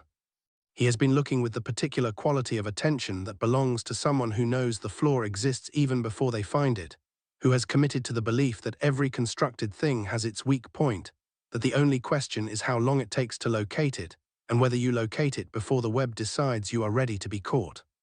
He finds it on the third day.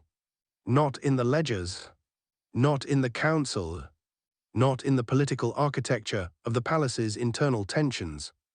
He finds it in the most unexpected of places, in a conversation between two servants, overheard not by him but by a kitchen boy who carries water through the back corridors of the palace, and who had the accidental virtue of being so unremarkable that the people he passed never thought to stop their conversations when he entered a room, never thought to lower their voices, never thought to be anything other than completely unguarded, because who watches the boy with the water jug, who assigns significance to the child moving through the background of their lives like furniture with feet. The kitchen boy heard two words. Just two. A name and a place. He brought them to the cook, who was his supervisor, who brought them to Orhan Bey, who brought them to Orhan. Two words. A name and a place. They are enough. The name belongs to a merchant who operates in the lower city, a man whose business is legitimate on its surface, who pays his market fees, who smiles at the right people, who has built over years a reputation for reliability and discretion that makes him the kind of man that other men trust with sensitive matters, the kind of man you use when you need something moved without questions and delivered without records. The place is 2 days' ride from Bursa, in a territory that sits precisely at the boundary between Ottoman influence and the Eastern power that Orhan identified 3 nights ago in the courtyard under the stars. A meeting place. The kitchen boy heard one of the servants say to another that the merchant would be traveling to this place within the week. Just that. Just the casual reference to a planned journey, the kind of thing people mention without thinking, the kind of detail that seems meaningless in isolation and becomes everything in context. Orhan sits with this information for an hour before he acts on it. He sits with it because acting on information immediately is the instinct of a warrior and the error of a strategist. A warrior strikes when the opportunity presents. A strategist asks what the opportunity reveals and what it conceals, and whether striking at this moment opens the next door or closes it forever. He asks himself what he wants. He does not want the merchant. The merchant is a node. He does not want to close the node. He wants to follow it. He wants to be present invisibly when the merchant arrives at the meeting place and makes contact with whoever is waiting there. He wants to see the face at the other end of the thread. He wants to know the name, the rank, the authority, the full scope of what has been organized against him, because knowing the scope is what allows him to respond with proportionate and precisely targeted force, rather than the blunt, sweeping reaction that destroys evidence and alerts every other element of the network and leaves the center untouched. He calls for Evrenos, not through an official summons, through a quiet word passed by hand, the way information moves when it must move without being observed. Evrenos arrives within the hour. He enters through the side entrance that is used by people who do not want their coming and going noted in the daily record of palace traffic. Orhan tells him everything. Evrenos listens with the stillness of a man who has spent his life in the field, who has learned that the quality of your listening determines the quality of your response, who has trained himself to hear not just the words but the space between the words, the emphasis, the uncertainty, the things that are said almost and then pulled back. When Orhan finishes, Evrenos is quiet for a moment. Then he says, "How many men do you want?" "Few enough to be invisible," Orhan says, "experienced enough not to need numbers." Evrenos nods. He understands. We follow him to the meeting, we observe, we record every face, we do not act unless our presence is discovered. And if it is discovered, Evrenos looks at Orhan with the faint expression of a man who finds the question unnecessary. Then we act. Orhan nods. He gives Evrenos 3 days to prepare. 3 days during which the palace must continue its ordinary rhythms without any visible indication that something significant is in motion. 3 days during which Orhan must continue to sit in council and eat at the table and walk the corridors and perform the Sultan in all the ways the Sultan must be performed, while underneath the performance the machinery of intelligence and patience and precise, targeted strategy turns silently, building toward a moment that must be exactly right. He is very good at this now. The performance, the maintenance of the ordinary surface, while the extraordinary work happens beneath it. He was not always good at it. In the early days, in the years when he was first learning what it meant to be the ruler rather than simply the son of the ruler, he was too transparent. His emotions traveled too quickly to his face. His concern showed in the quality of his silence. His anger, when it came, arrived without warning and left tracks on the surface of his composure that anyone paying attention could read. He has learned. He has learned the way all difficult things are learned, not through instruction but through the repeated, painful experience of the cost of getting it wrong, through the accumulated memory of moments when his face said something that his strategy required him to keep unsaid, when his eyes broadcast something that his enemies received and used against him. He has learned to manage the surface. And now the surface is composed, steady, present, while underneath everything is in motion. The 3 days pass. In those 3 days, small things happen in the palace that accumulate into a pattern of their own. On the first day, Nilufer speaks to Esposa. Not at length, not with warmth. A single sentence, addressed in passing in the corridor outside the nursery. A sentence about Murad. About the child having slept well the previous night. A sentence that contains no political content, no diplomatic architecture, no strategy for managing the tension between them. It is simply a woman speaking to another woman about a child, the most ordinary of human communications, and yet in the specific geography of this palace at this specific moment, it is seismic. Esposa receives it with the careful composure of someone who understands that the appropriate response is not enthusiasm, not a rush to build on the opening, not the eager forward movement of someone who has been waiting for exactly this moment and is now ready to pour everything into it. The appropriate response is simply to match the tone.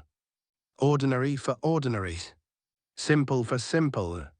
She says something equally brief about the child. She moves on. And behind her, in the silence she leaves, something in the corridor is fractionally different from what it was before. Not resolved. Not repaired. But changed. The wall is still there. But there is now light coming through it from somewhere. Malhun Hatun, who witnesses this exchange from around the corner of the corridor where she was walking and then chose not to walk, who stood very still and held her breath and waited without moving until it was over, allows herself a single slow exhalation when a sponsor is gone.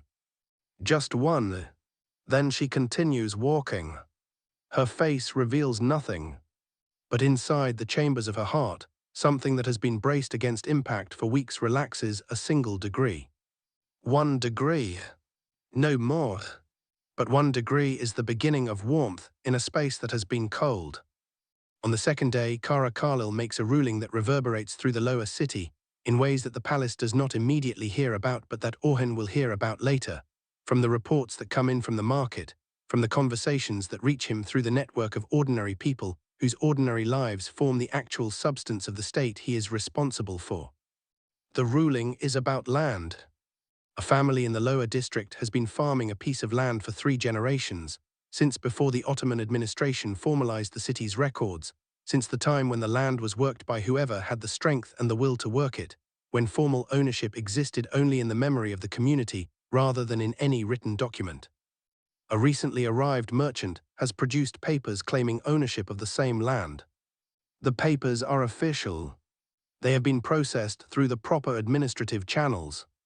They are, by the technical measure of the current recording system, legally valid. The family has nothing but 3 generations of calluses and the memory of neighbors who watch them work. Karar rules in favor of the family. He rules on the principle that the legitimacy of possession is not established by documentation alone, that the labor of generations creates a claim that the sudden appearance of paper cannot simply erase, that justice is not only the application of the most recent administrative framework, but the protection of the deep continuity of human life against the opportunistic deployment of legal technicality. The merchant protests. Karar hears the protest fully. He does not dismiss it. He acknowledges the legal validity of the papers. He then explains, with the measured precision of a man who has spent his life in the service of understanding rather than merely the service of rule, that legal validity and moral legitimacy are not always the same thing, and that in a state built on the foundation of divine justice, the gap between them cannot simply be dismissed in favor of the more convenient option. He upholds his ruling. The merchant leaves dissatisfied. The family remains on their land. That evening in the lower city, in the spaces where ordinary people gather and speak without the filtering presence of authority, the story of Karar ruling circulates. It moves from voice to voice, gaining texture as it travels, accumulating the emotional significance that real justice always accumulates when it reaches the people who have spent their lives believing that justice was reserved for those who could afford it. By morning, Karar name is spoken in the lower city with a quality of respect that cannot be manufactured or assigned. It must be earned. He has earned it. And by extension, the state he represents has earned something that is worth more than any territory captured by any army. It has earned the genuine loyalty of people who previously offered only compliance. Compliance and loyalty are different. Compliance is what people give when they have no other choice. Loyalty is what people give when they believe the thing they are giving it to deserves it. Orhan understands this distinction at a cellular level. He does not rule for compliance. He rules for loyalty. And Karar, in a courtroom in the lower city over a piece of farmland, has just done more for Ottoman loyalty than 3 months of military victories. On the 3rd day, Evrenos departs. Quietly, before dawn, with the small, expert group of men that the operation requires. No ceremony. No formal departure. Just the sound of hooves in the pre-dawn darkness, moving away from the palace gates with the quiet efficiency of something that does not want to be observed. Orhan watches from the high window. He watches until they are gone. Then he returns to the business of the day. The business of the surface. The performance of the ordinary. He is particularly careful in the council today. He has been watching the hesitating bey for 3 days, watching without watching, the art of observation that appears not to be observation at all, the gaze that falls on its target without the target feeling its weight. He has learned enough now to understand the specific shape of this man's compromise, to understand that he is not a true traitor in the sense of someone who has fundamentally chosen the other side. He is a man who has been frightened, who has been shown something, told something, offered something, perhaps threatened with something, and who is now existing in the painful middle space between his genuine loyalty and his fear, hoping that the situation will resolve itself without requiring him to make a final choice. This is the most dangerous kind of node in a network. Not the committed enemy. The frightened loyal. Because the frightened loyal is unpredictable. He can be pulled in either direction. If the network he has been connected to convinces him that Orhan is losing, that the moment of Ottoman weakness is real and approaching, that aligning with the other side is survival, he will lean that way, not from malice but from the oldest and most powerful human instinct, the instinct to be on the side that wins.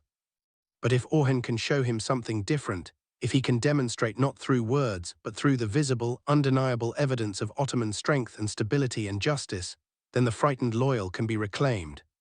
Not by confronting him, not by exposing him, by making his fear irrelevant, by making the choice between loyalty and survival the same choice rather than competing ones. This is the more elegant solution. And Orhan has always preferred the elegant solution.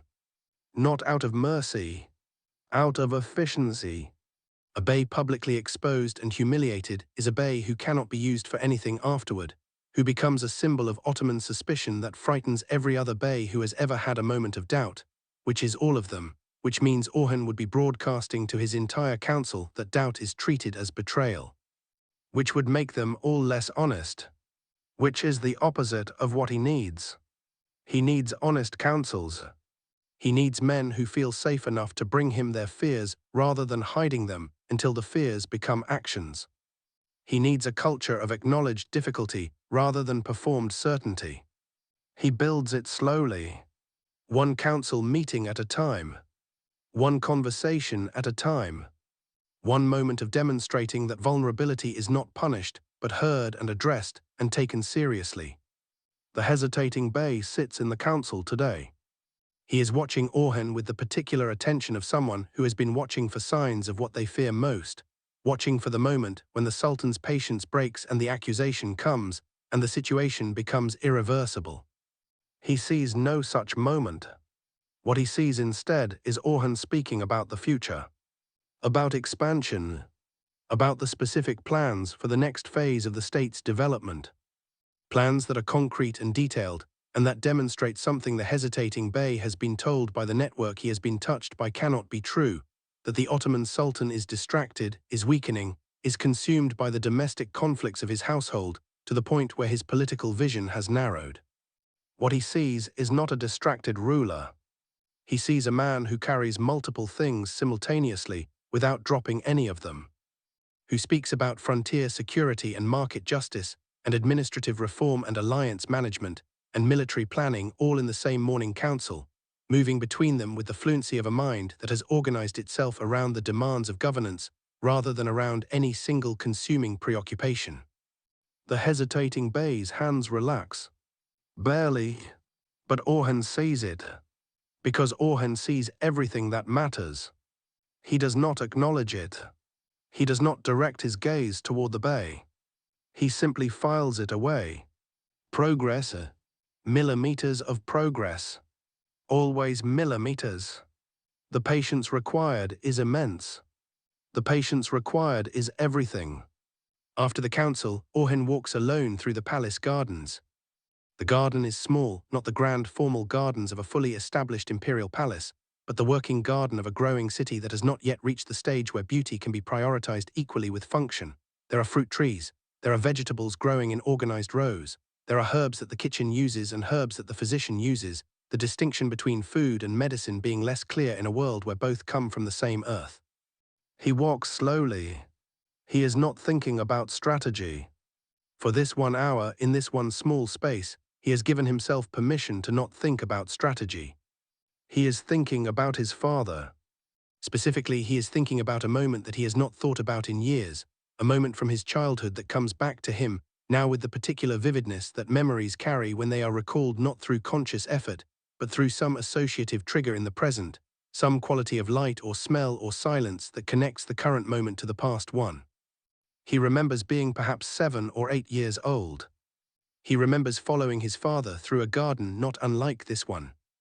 Osman was moving slowly, inspecting the plants with the same careful attention that he gave to everything, the attention of a man who believed that nothing in the world was beneath notice, that the health of a garden told you things about the health of the community that maintained it, that the quality of a fruit told you about the quality of the soil, and the quality of the soil told you about the quality of the stewardship, and stewardship was everything. Orhan remembered asking his father why he spent time in the garden when there were battles to plan and councils to attend and enemies to think about.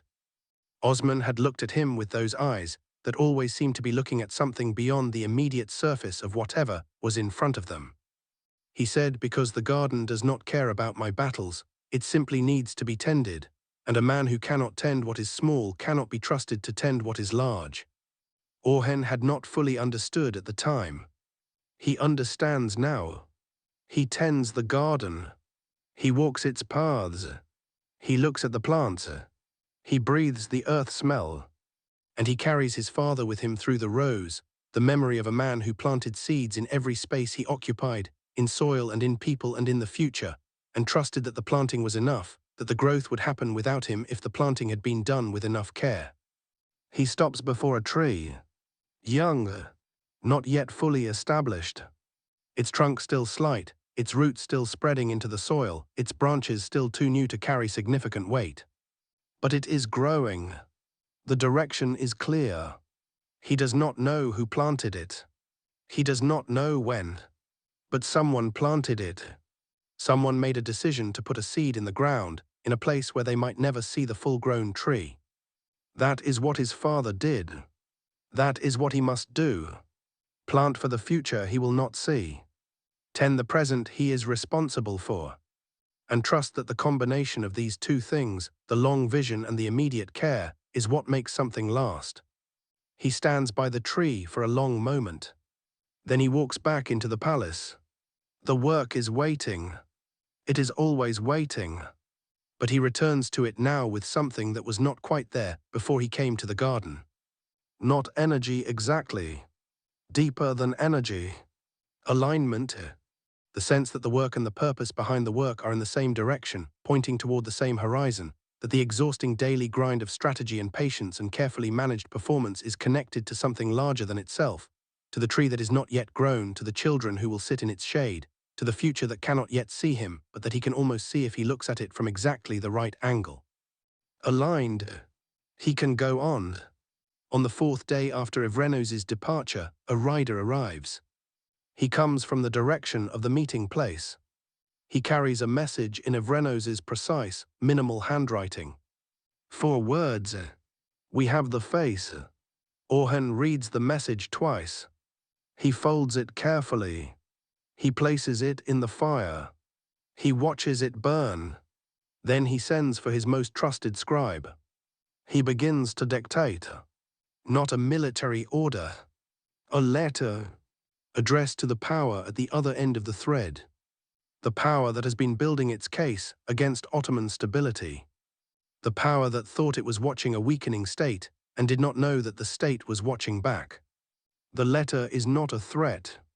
It is an invitation. The most dangerous kind of invitation. The kind that says, I know who you are, I know what you have been doing, I know the shape of what you intended, and I am offering you the opportunity to choose a different path before the path you are on closes in a way that does not serve either of us. It is the move of a ruler who is confident enough not to need the obvious victory. The obvious victory would be to roll up the network publicly, expose the nodes, parade the evidence, demonstrate Ottoman intelligence and Ottoman strength through the theater of righteous punishment. That is satisfying. That is also predictable. And predictable victories create predictable enemies who simply reorganize and try again. This letter creates something more complex and more lasting. It creates uncertainty, because the power that receives it will not know how much Orhan knows. They will not know whether the network is fully exposed or only partially. They will not know whether the nodes are all identified or whether some have escaped notice. They will have to assume the worst. And the assumption of the worst is more paralyzing than any demonstrated proof. The letter also creates an opening. A door. through which the other power, if they are wise enough to see the opportunity rather than only the danger, can step and begin a different kind of relationship with the Ottoman state. Not submission, not defeat, recognition. The recognition that what is being built in Bursa is not going to stop, that it is not going to weaken into the convenient target they were told it was becoming, that the cost of continued opposition is higher than the cost of strategic accommodation. Orhan knows they may not take the door. Pride is a powerful force. It has driven empires to self-destruction before. It may drive this one to refuse the opening and double down on the confrontation. If they do, he is ready for that too. He has always been ready for that. But he offers the door. Because a ruler who never offers a door cannot claim to be building a state based on justice. And a state not based on justice is a state built on sand. He seals the letter. He hands it to a rider who is not from the palace, whose connection to Orhan is not visible in any record, who will carry it to its destination through routes that do not announce Ottoman origin. The rider departs. The letter travels. And now another kind of waiting begins. The waiting for the response that will tell Orhan which of the two roads the power at the other end has chosen. In the palace, life continues. The household moves through its rhythms. Nilüfer and Asporsa exist in the same space with a quality of coexistence that is not yet peace but is no longer war, that occupies the difficult middle territory of two people who have agreed, without saying so, to try. Murad grows. Each day the infant is slightly more present in the world, slightly more aware of the faces above him, slightly more responsive to the voices that fill his days with sound and warmth. He does not know he is the future. He simply is. The future does not know it is the future. It simply exists, soft and consuming, demanding nothing except everything. Kara continues his work in the city. Each day there is a new case. Each day there is a new opportunity to demonstrate that Ottoman justice is not a promise but a practice. The lower city grows more trusting. Not quickly. Trust does not grow quickly, but measurably. The merchants begin bringing their disputes to the Ottoman courts rather than settling them privately through the older systems of community arbitration that have served them for generations. This is significant. It means they trust the Ottoman process more than they trust their own traditional mechanisms. It means they believe the outcome will be fair. It means Kara sword, the sword of justice, is more powerful than any physical blade. Orhan Bey continues to watch. The network continues to be mapped. Node by node. Thread by thread. The picture grows more complete. Evrenos returns on the 7th day. He sits with Orhan in the private room. He describes what he saw. The face he saw. The conversation he observed. The document that was exchanged. He describes it with the calm precision of a man reporting weather conditions, factual, sequential, complete, without dramatization, without the emotional investment that would color the information and make it harder to use. Orhan listens. When Evrenos is done, Orhan asks 3 questions. Each answer confirms what he already believed. The picture is now complete. He has the web. He has the center. He has the letter in transit. He has the nodes mapped. He has the patience to wait for the response. And if the response is what he expects, he will have something more valuable than a military victory. He will have demonstrated to everyone watching that the Ottoman state is not only militarily capable but diplomatically sophisticated, that it understands the language of power beyond the sword, that it can play the long game as well as the short one, that it is, in the fullest sense, a state. Not just a principality, not just a growing beylik. A state, with the intelligence and the patience and the vision and the justice that the word demands. He dismisses Evrenos with the gratitude that does not require elaborate expression between men who understand each other. He sits alone. He thinks about what comes next. Not strategically. Just, what comes next? The letter will arrive. The response will come. The network will be resolved one way or another. The palace will continue its slow healing. Kara will continue his slow building. Nilufer and Asporsa will continue their slow navigation. The Bey who hesitated will continue his slow return to confidence. The frontier will remain restless but managed. The enemies that remain will probe and test and look for the opening that is no longer there. And Orhan will continue to tend the garden. Small things and large things simultaneously. The immediate and the eternal together. Because that is the work. That is always the work. He stands. He walks to the window. The city is settling into evening.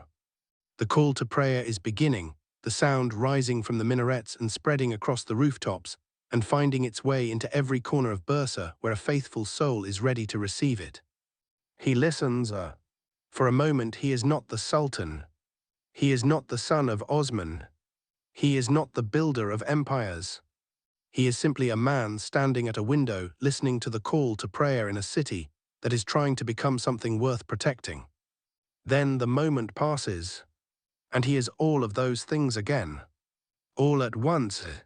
Always all at once. He turns from the window. He makes his ablutions. He prays. He returns to the work.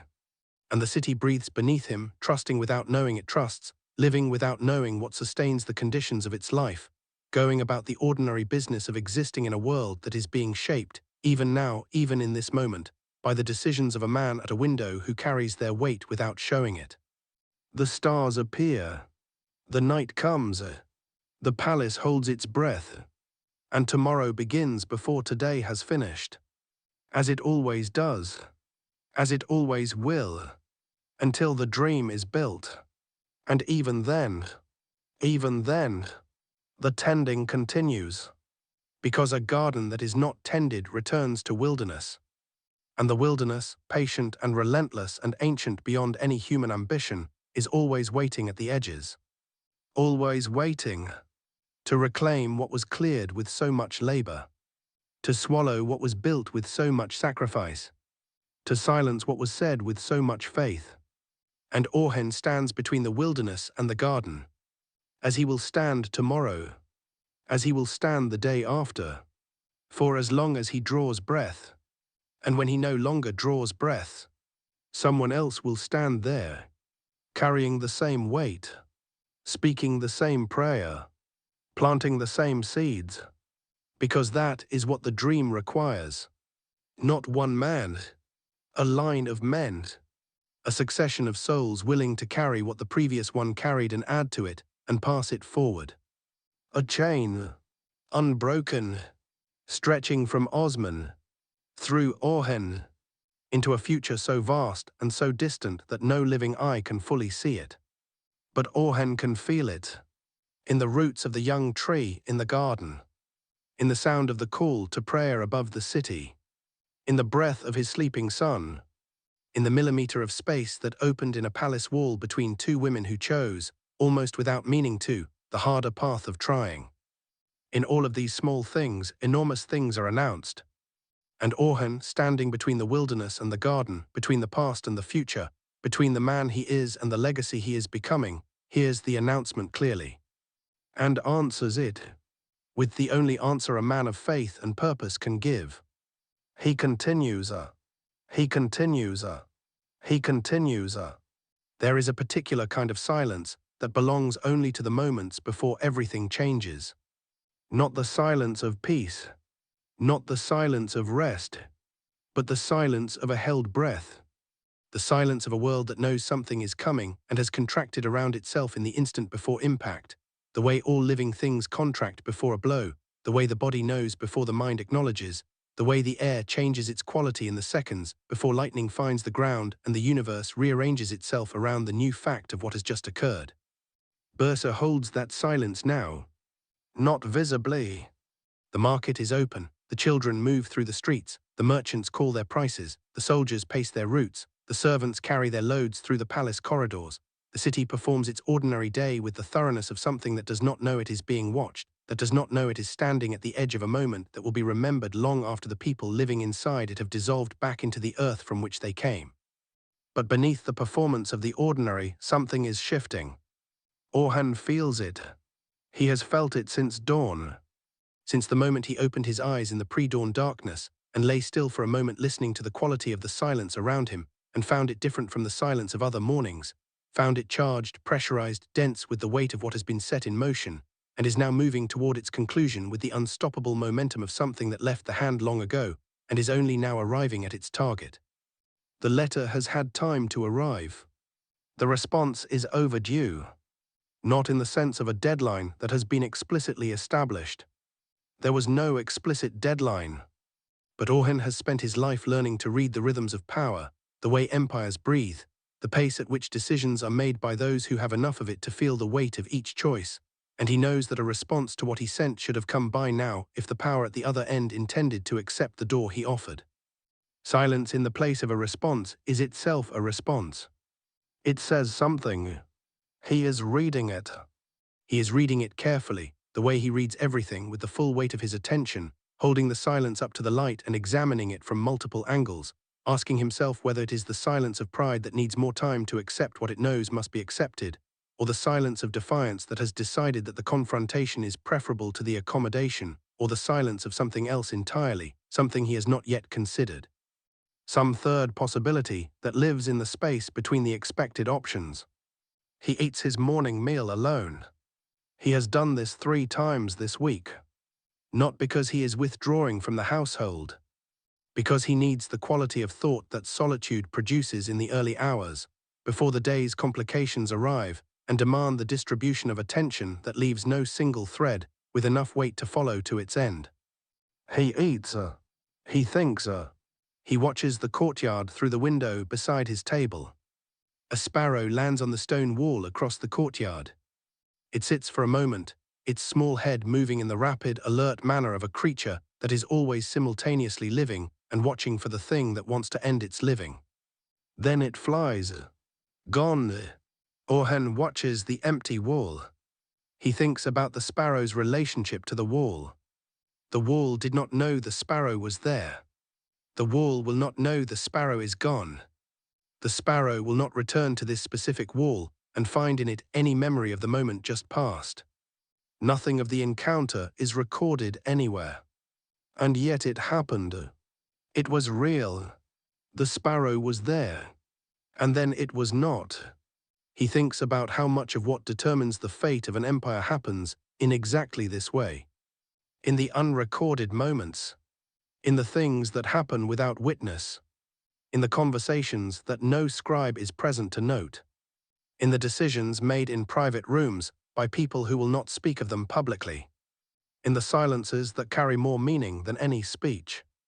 History, he thinks, is the visible record of an invisible process. What people write down is not the thing itself. It is the surface impression of the thing, the mark left in the earth by a footstep, while the foot itself and the person attached to it, and the purpose that drove the person forward, all of that exists only in the moment and then dissolves into the air. He is making history right now. In this room, in this silence, in this watching of a wall where a sparrow briefly sat. And no one will ever know it. That does not make it less. It makes it more. Because the things that happen without witness are the truest things. They are not performed. They are not shaped by the awareness of being observed. They simply are. He finishes his meal. He sets down the cup. He stands. The day is waiting. In the women's quarters, something remarkable is happening. Not remarkable in the sense of dramatic.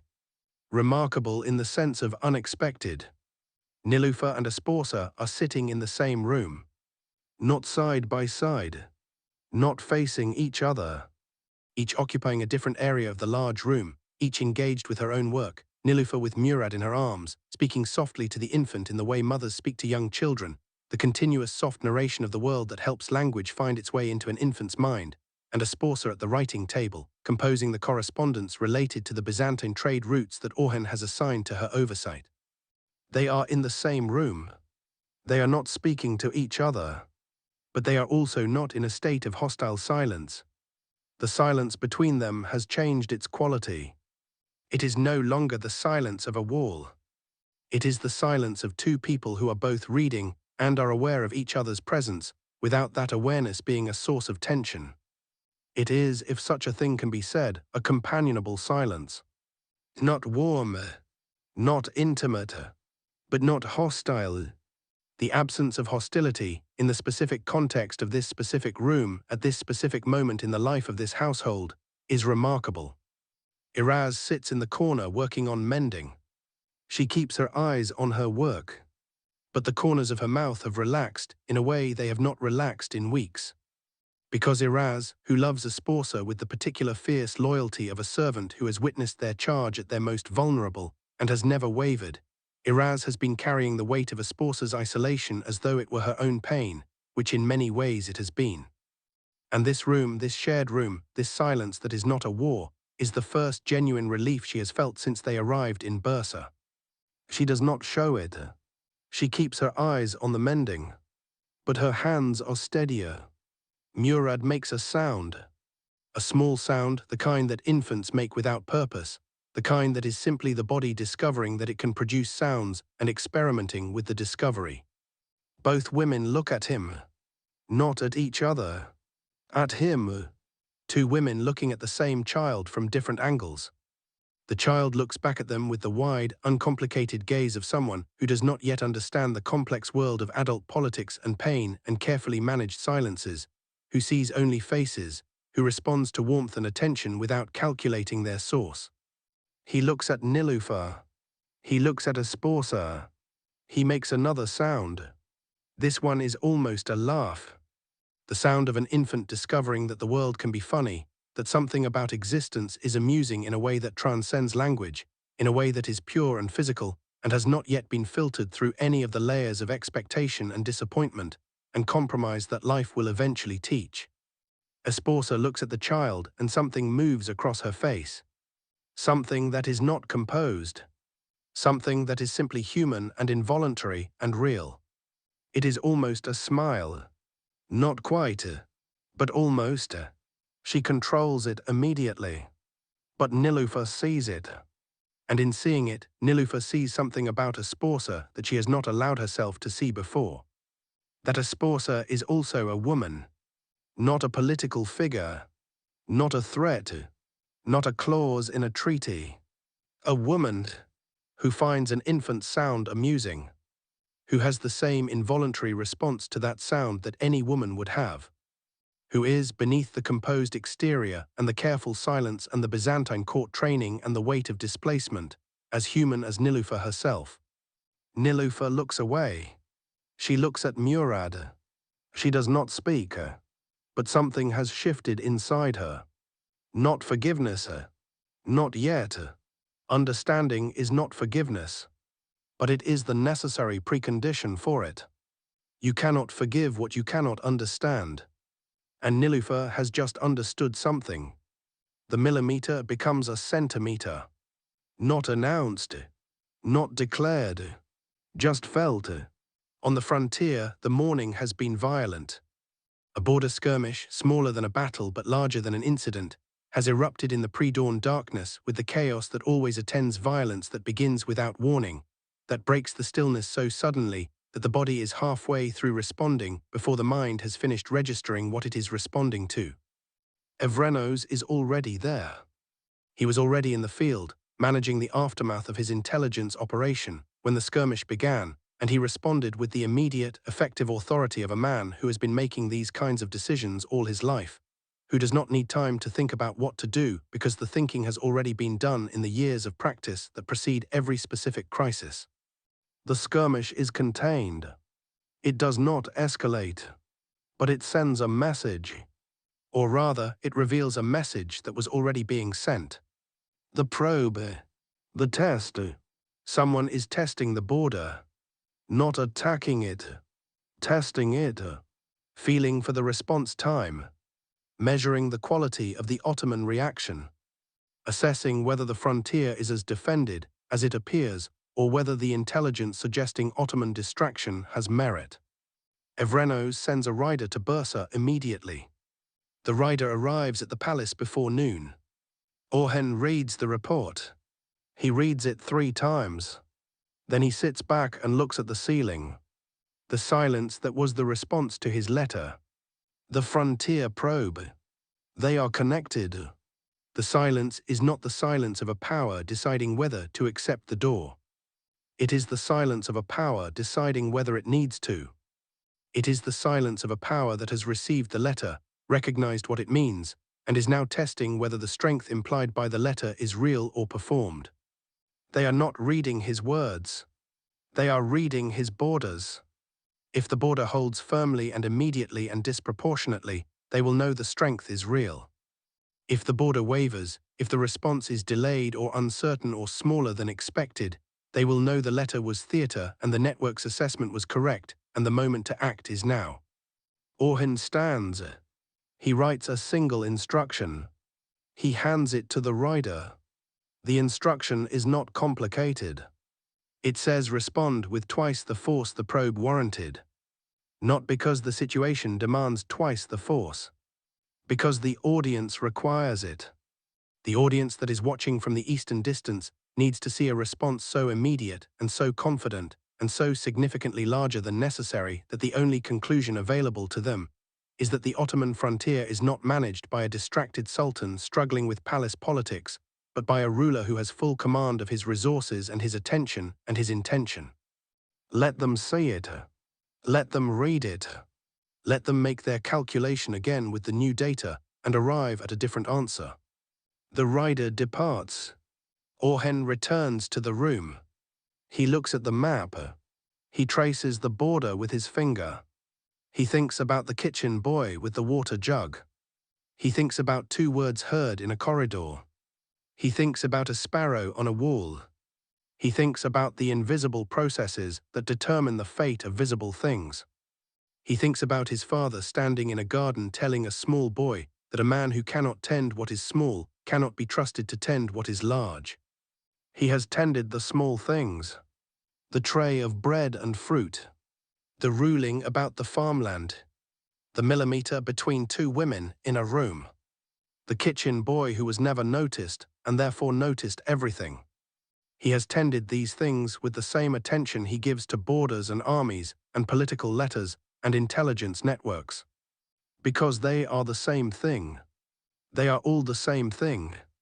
A state is not a collection of large decisions. A state is the accumulated weight of every small one. The afternoon brings another visitor. Not to the palace, to the city. A man who arrives without announcement, who moves through the market district with the careful inconspicuousness of someone who has been trained in the art of arriving in places without being seen to arrive, who finds a specific stall in the lower market and conducts a transaction so ordinary that no one around him would have any reason to remember it, and then departs the same way he came. But the transaction contains a message, and the message finds its way to Orhan Bey by evening. Orhan brings it to Orhan.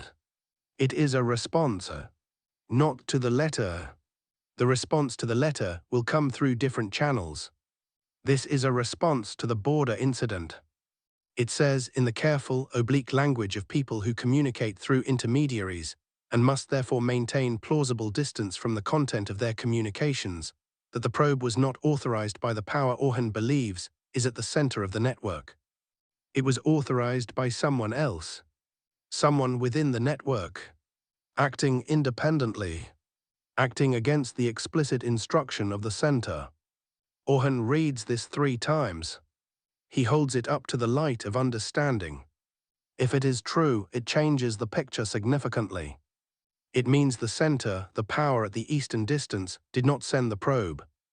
It means someone within the network, one of the nodes, one of the people who has been connected to the web, has gone beyond their instructions, has used the network for their own purpose, has allowed the web to be used for something the center did not sanction. If it is true, he considers whether it is true. He considers whether it is exactly the kind of message that a center would send when caught, designed to create distance between themselves and an action that went wrong, designed to offer a sacrificial node in exchange for the center's own protection. He considers both possibilities. He holds them both. He does not choose between them yet. He will know more when Evrenos's response to the probe produces a reaction, and he watches who reacts and how. He files the message. He continues, evening arrives, the call to prayer, the household gathering, the ordinary rhythms. But tonight at the table something is different. Orhan arrives to find Nilüfer and Asporsa already seated. Not beside each other, but also not at opposite ends of the table. Somewhere in between. He sits, he looks at them. He says nothing about it. But he notices. And in noticing, he feels something that has been missing for some time. Something that is not quite peace and not quite relief, but that resembles both. The feeling of a thing that was broken beginning to find its shape again. Not the original shape. It will never be the original shape. Something has happened that cannot be made unhappen. The world of this household before Asporsa's arrival no longer exists and cannot be restored. But new shapes are possible. Different configurations. Not lesser than the original. Just differenter. The way a bone healed is different from the bone unbroken, slightly thicker at the fracture site, slightly denser, sometimes stronger than it was before precisely because of what it endured. He eats. He speaks about the day. He speaks about Kara's work in the city. He speaks about the expansion plans. He asks Asporsa about the Byzantine trade correspondence. She answers with the precise, competent brevity of a woman who has taken the work seriously and has things of substance to report. He listens. He asks a follow-up question. She answers. Nilüfer watches this exchange. Her face is still, but she is watching, and she is thinking. She is thinking about Asporsa's hands as they rested on the table while she spoke. Competent hands, calm hands, the hands of a woman who has found something to do with herself in a world that initially offered her nothing. She is thinking about the murad and the almost smile. She is thinking about the tray of bread and fruit. She is thinking about the millimeter. The dinner ends. The household disperses. Orhan remains at the table alone for a moment. He sits in the silence of the room after the people have left, the particular silence that always follows a gathering, that carries in it the residue of the voices and the presence of the people who were just there and are now gone. He thinks about what he saw tonight. Not dramatic. Not the moment of resolution that songs are made of. Just two women at the same table, slightly closer together than yesterday, slightly less defended, slightly more present with each other. He will take it. He will take every millimeter that comes. He rises. He walks to the window. The city is quieting into its nighttime version of itself, the louder rhythms replaced by softer ones, the commercial sounds replaced by domestic ones, the sounds of transaction and movement replaced by the sounds of families settling into the private architecture of their evenings. He watches. He thinks about the letter. He thinks about the probe. He thinks about the message that arrived through the market. He thinks about which pieces of the picture he can now see clearly and which remain in shadow. The center has not revealed itself fully. Not yet.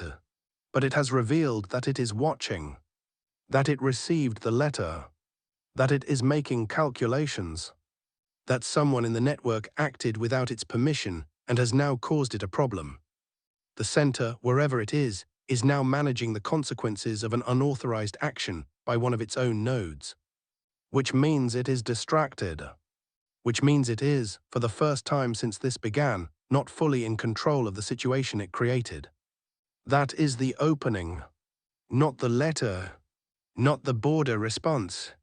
The moment of internal management that the center is now being forced into. A power managing its own internal disorder cannot simultaneously manage its external strategy with full attention.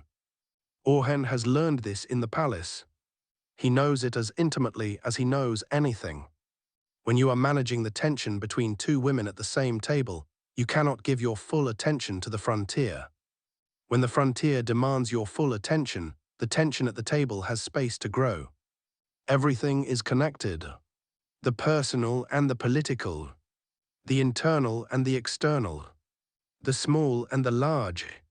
All of it connected. All of it influencing all of it. He must use the center's moment of internal distraction. Not to strike, not yet, to consolidate, to strengthen the things that need strengthening, to deepen the roots of what he is building so that by the time the center resolves its internal problem and returns its full attention to the Ottoman question, it finds something so much more solid than what it found before that the calculation changes entirely. He spends the next hour writing, not letters, plans, specific, detailed plans for the administrative reforms that have been on his mind for months, that he has been postponing because they require the kind of sustained attention that crisis keeps interrupting.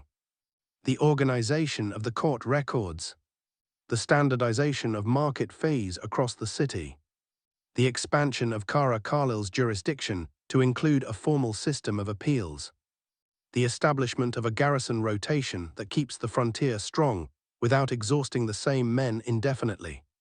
Small things, systemic things, the things that do not produce dramatic victories, but that build, gradually and irreversibly, the kind of institutional strength that makes a state difficult to destabilize from outside, because the inside has become too well organized to be easily disrupted. He writes until the lamp burns low. He does not notice. He writes. The plans fill the page. Each one is a brick. Each brick is the future. He is building in the dark, by lamplight, with a pen rather than a sword. This is also war. This is the most important kind of war. The war to make the thing worth defending. The war to ensure that what the soldiers are dying to protect is genuinely worth dying for. Because soldiers who die for something empty die for nothing, and death for nothing corrodes the soul of a state the way rust corrodes iron, slowly, invisibly, until one day the thing that appeared solid fails without warning. He writes, he builds, the lamp burns, the city sleeps, the stars move overhead in their ancient, indifferent paths. And in a palace in Bursa, in a room lit by a single flame, a man who carries the future on his back bends over a page and writes the next sentence of the story that will outlast him. He writes, and the sentence that follows that one, and the one after that, until the page is full, until the plan is complete, until the lamp gutters and the darkness arrives, and there is no more light to write by. And then he sets the pen down, and in the darkness he simply sits, breathing, existing, being for a single unguarded moment, not the Sultan and not the son of Osman, and not the builder of empires, but simply a man who is tired and who has done his best today and who will do his best again tomorrow, and who knows that his best is never enough and does it anyway.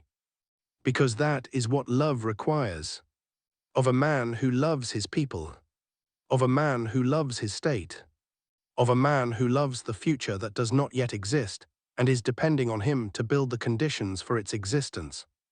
Love requires continuation even in exhaustion.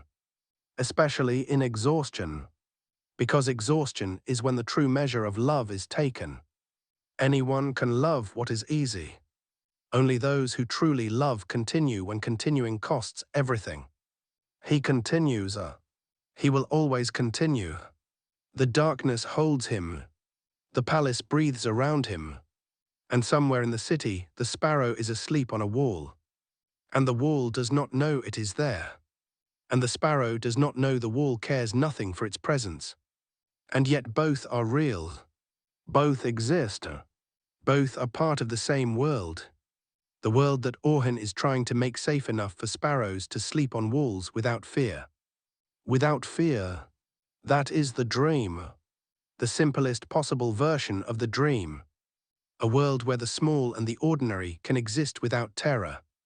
Where the farmer keeps his land. Where the merchant gets a fair ruling. Where the infant laughs at something no one else finds funny. Where two women find their way, millimeter by millimeter, toward the possibility of sharing a world. Where the soldier on the frontier knows that what he is protecting is worth protecting. Where the kitchen boy with the water jug matters. Where the sparrow on the wall is, in some small and wordless way, safe. That is what he is building. Not glory. Not conquest. Not legend. Just this, just the world where the sparrow can sleep. He sits in the dark, and tomorrow he begins again, as he always does, as he always will, until the work is done, or until the work is handed on. Whichever comes first, whichever God decides. He sits, he breathes, he waits for dawn, and the dawn, as it always does, as it has always done, as it will always do long after every empire and every sultan and every letter sent through invisible channels and every border probe and every millimeter between two women at a table, has dissolved back into the silence from which all things emerge and to which all things return. The dawn comes, it always comes, and it finds him here, ready, as he always is, as he always will be, ready,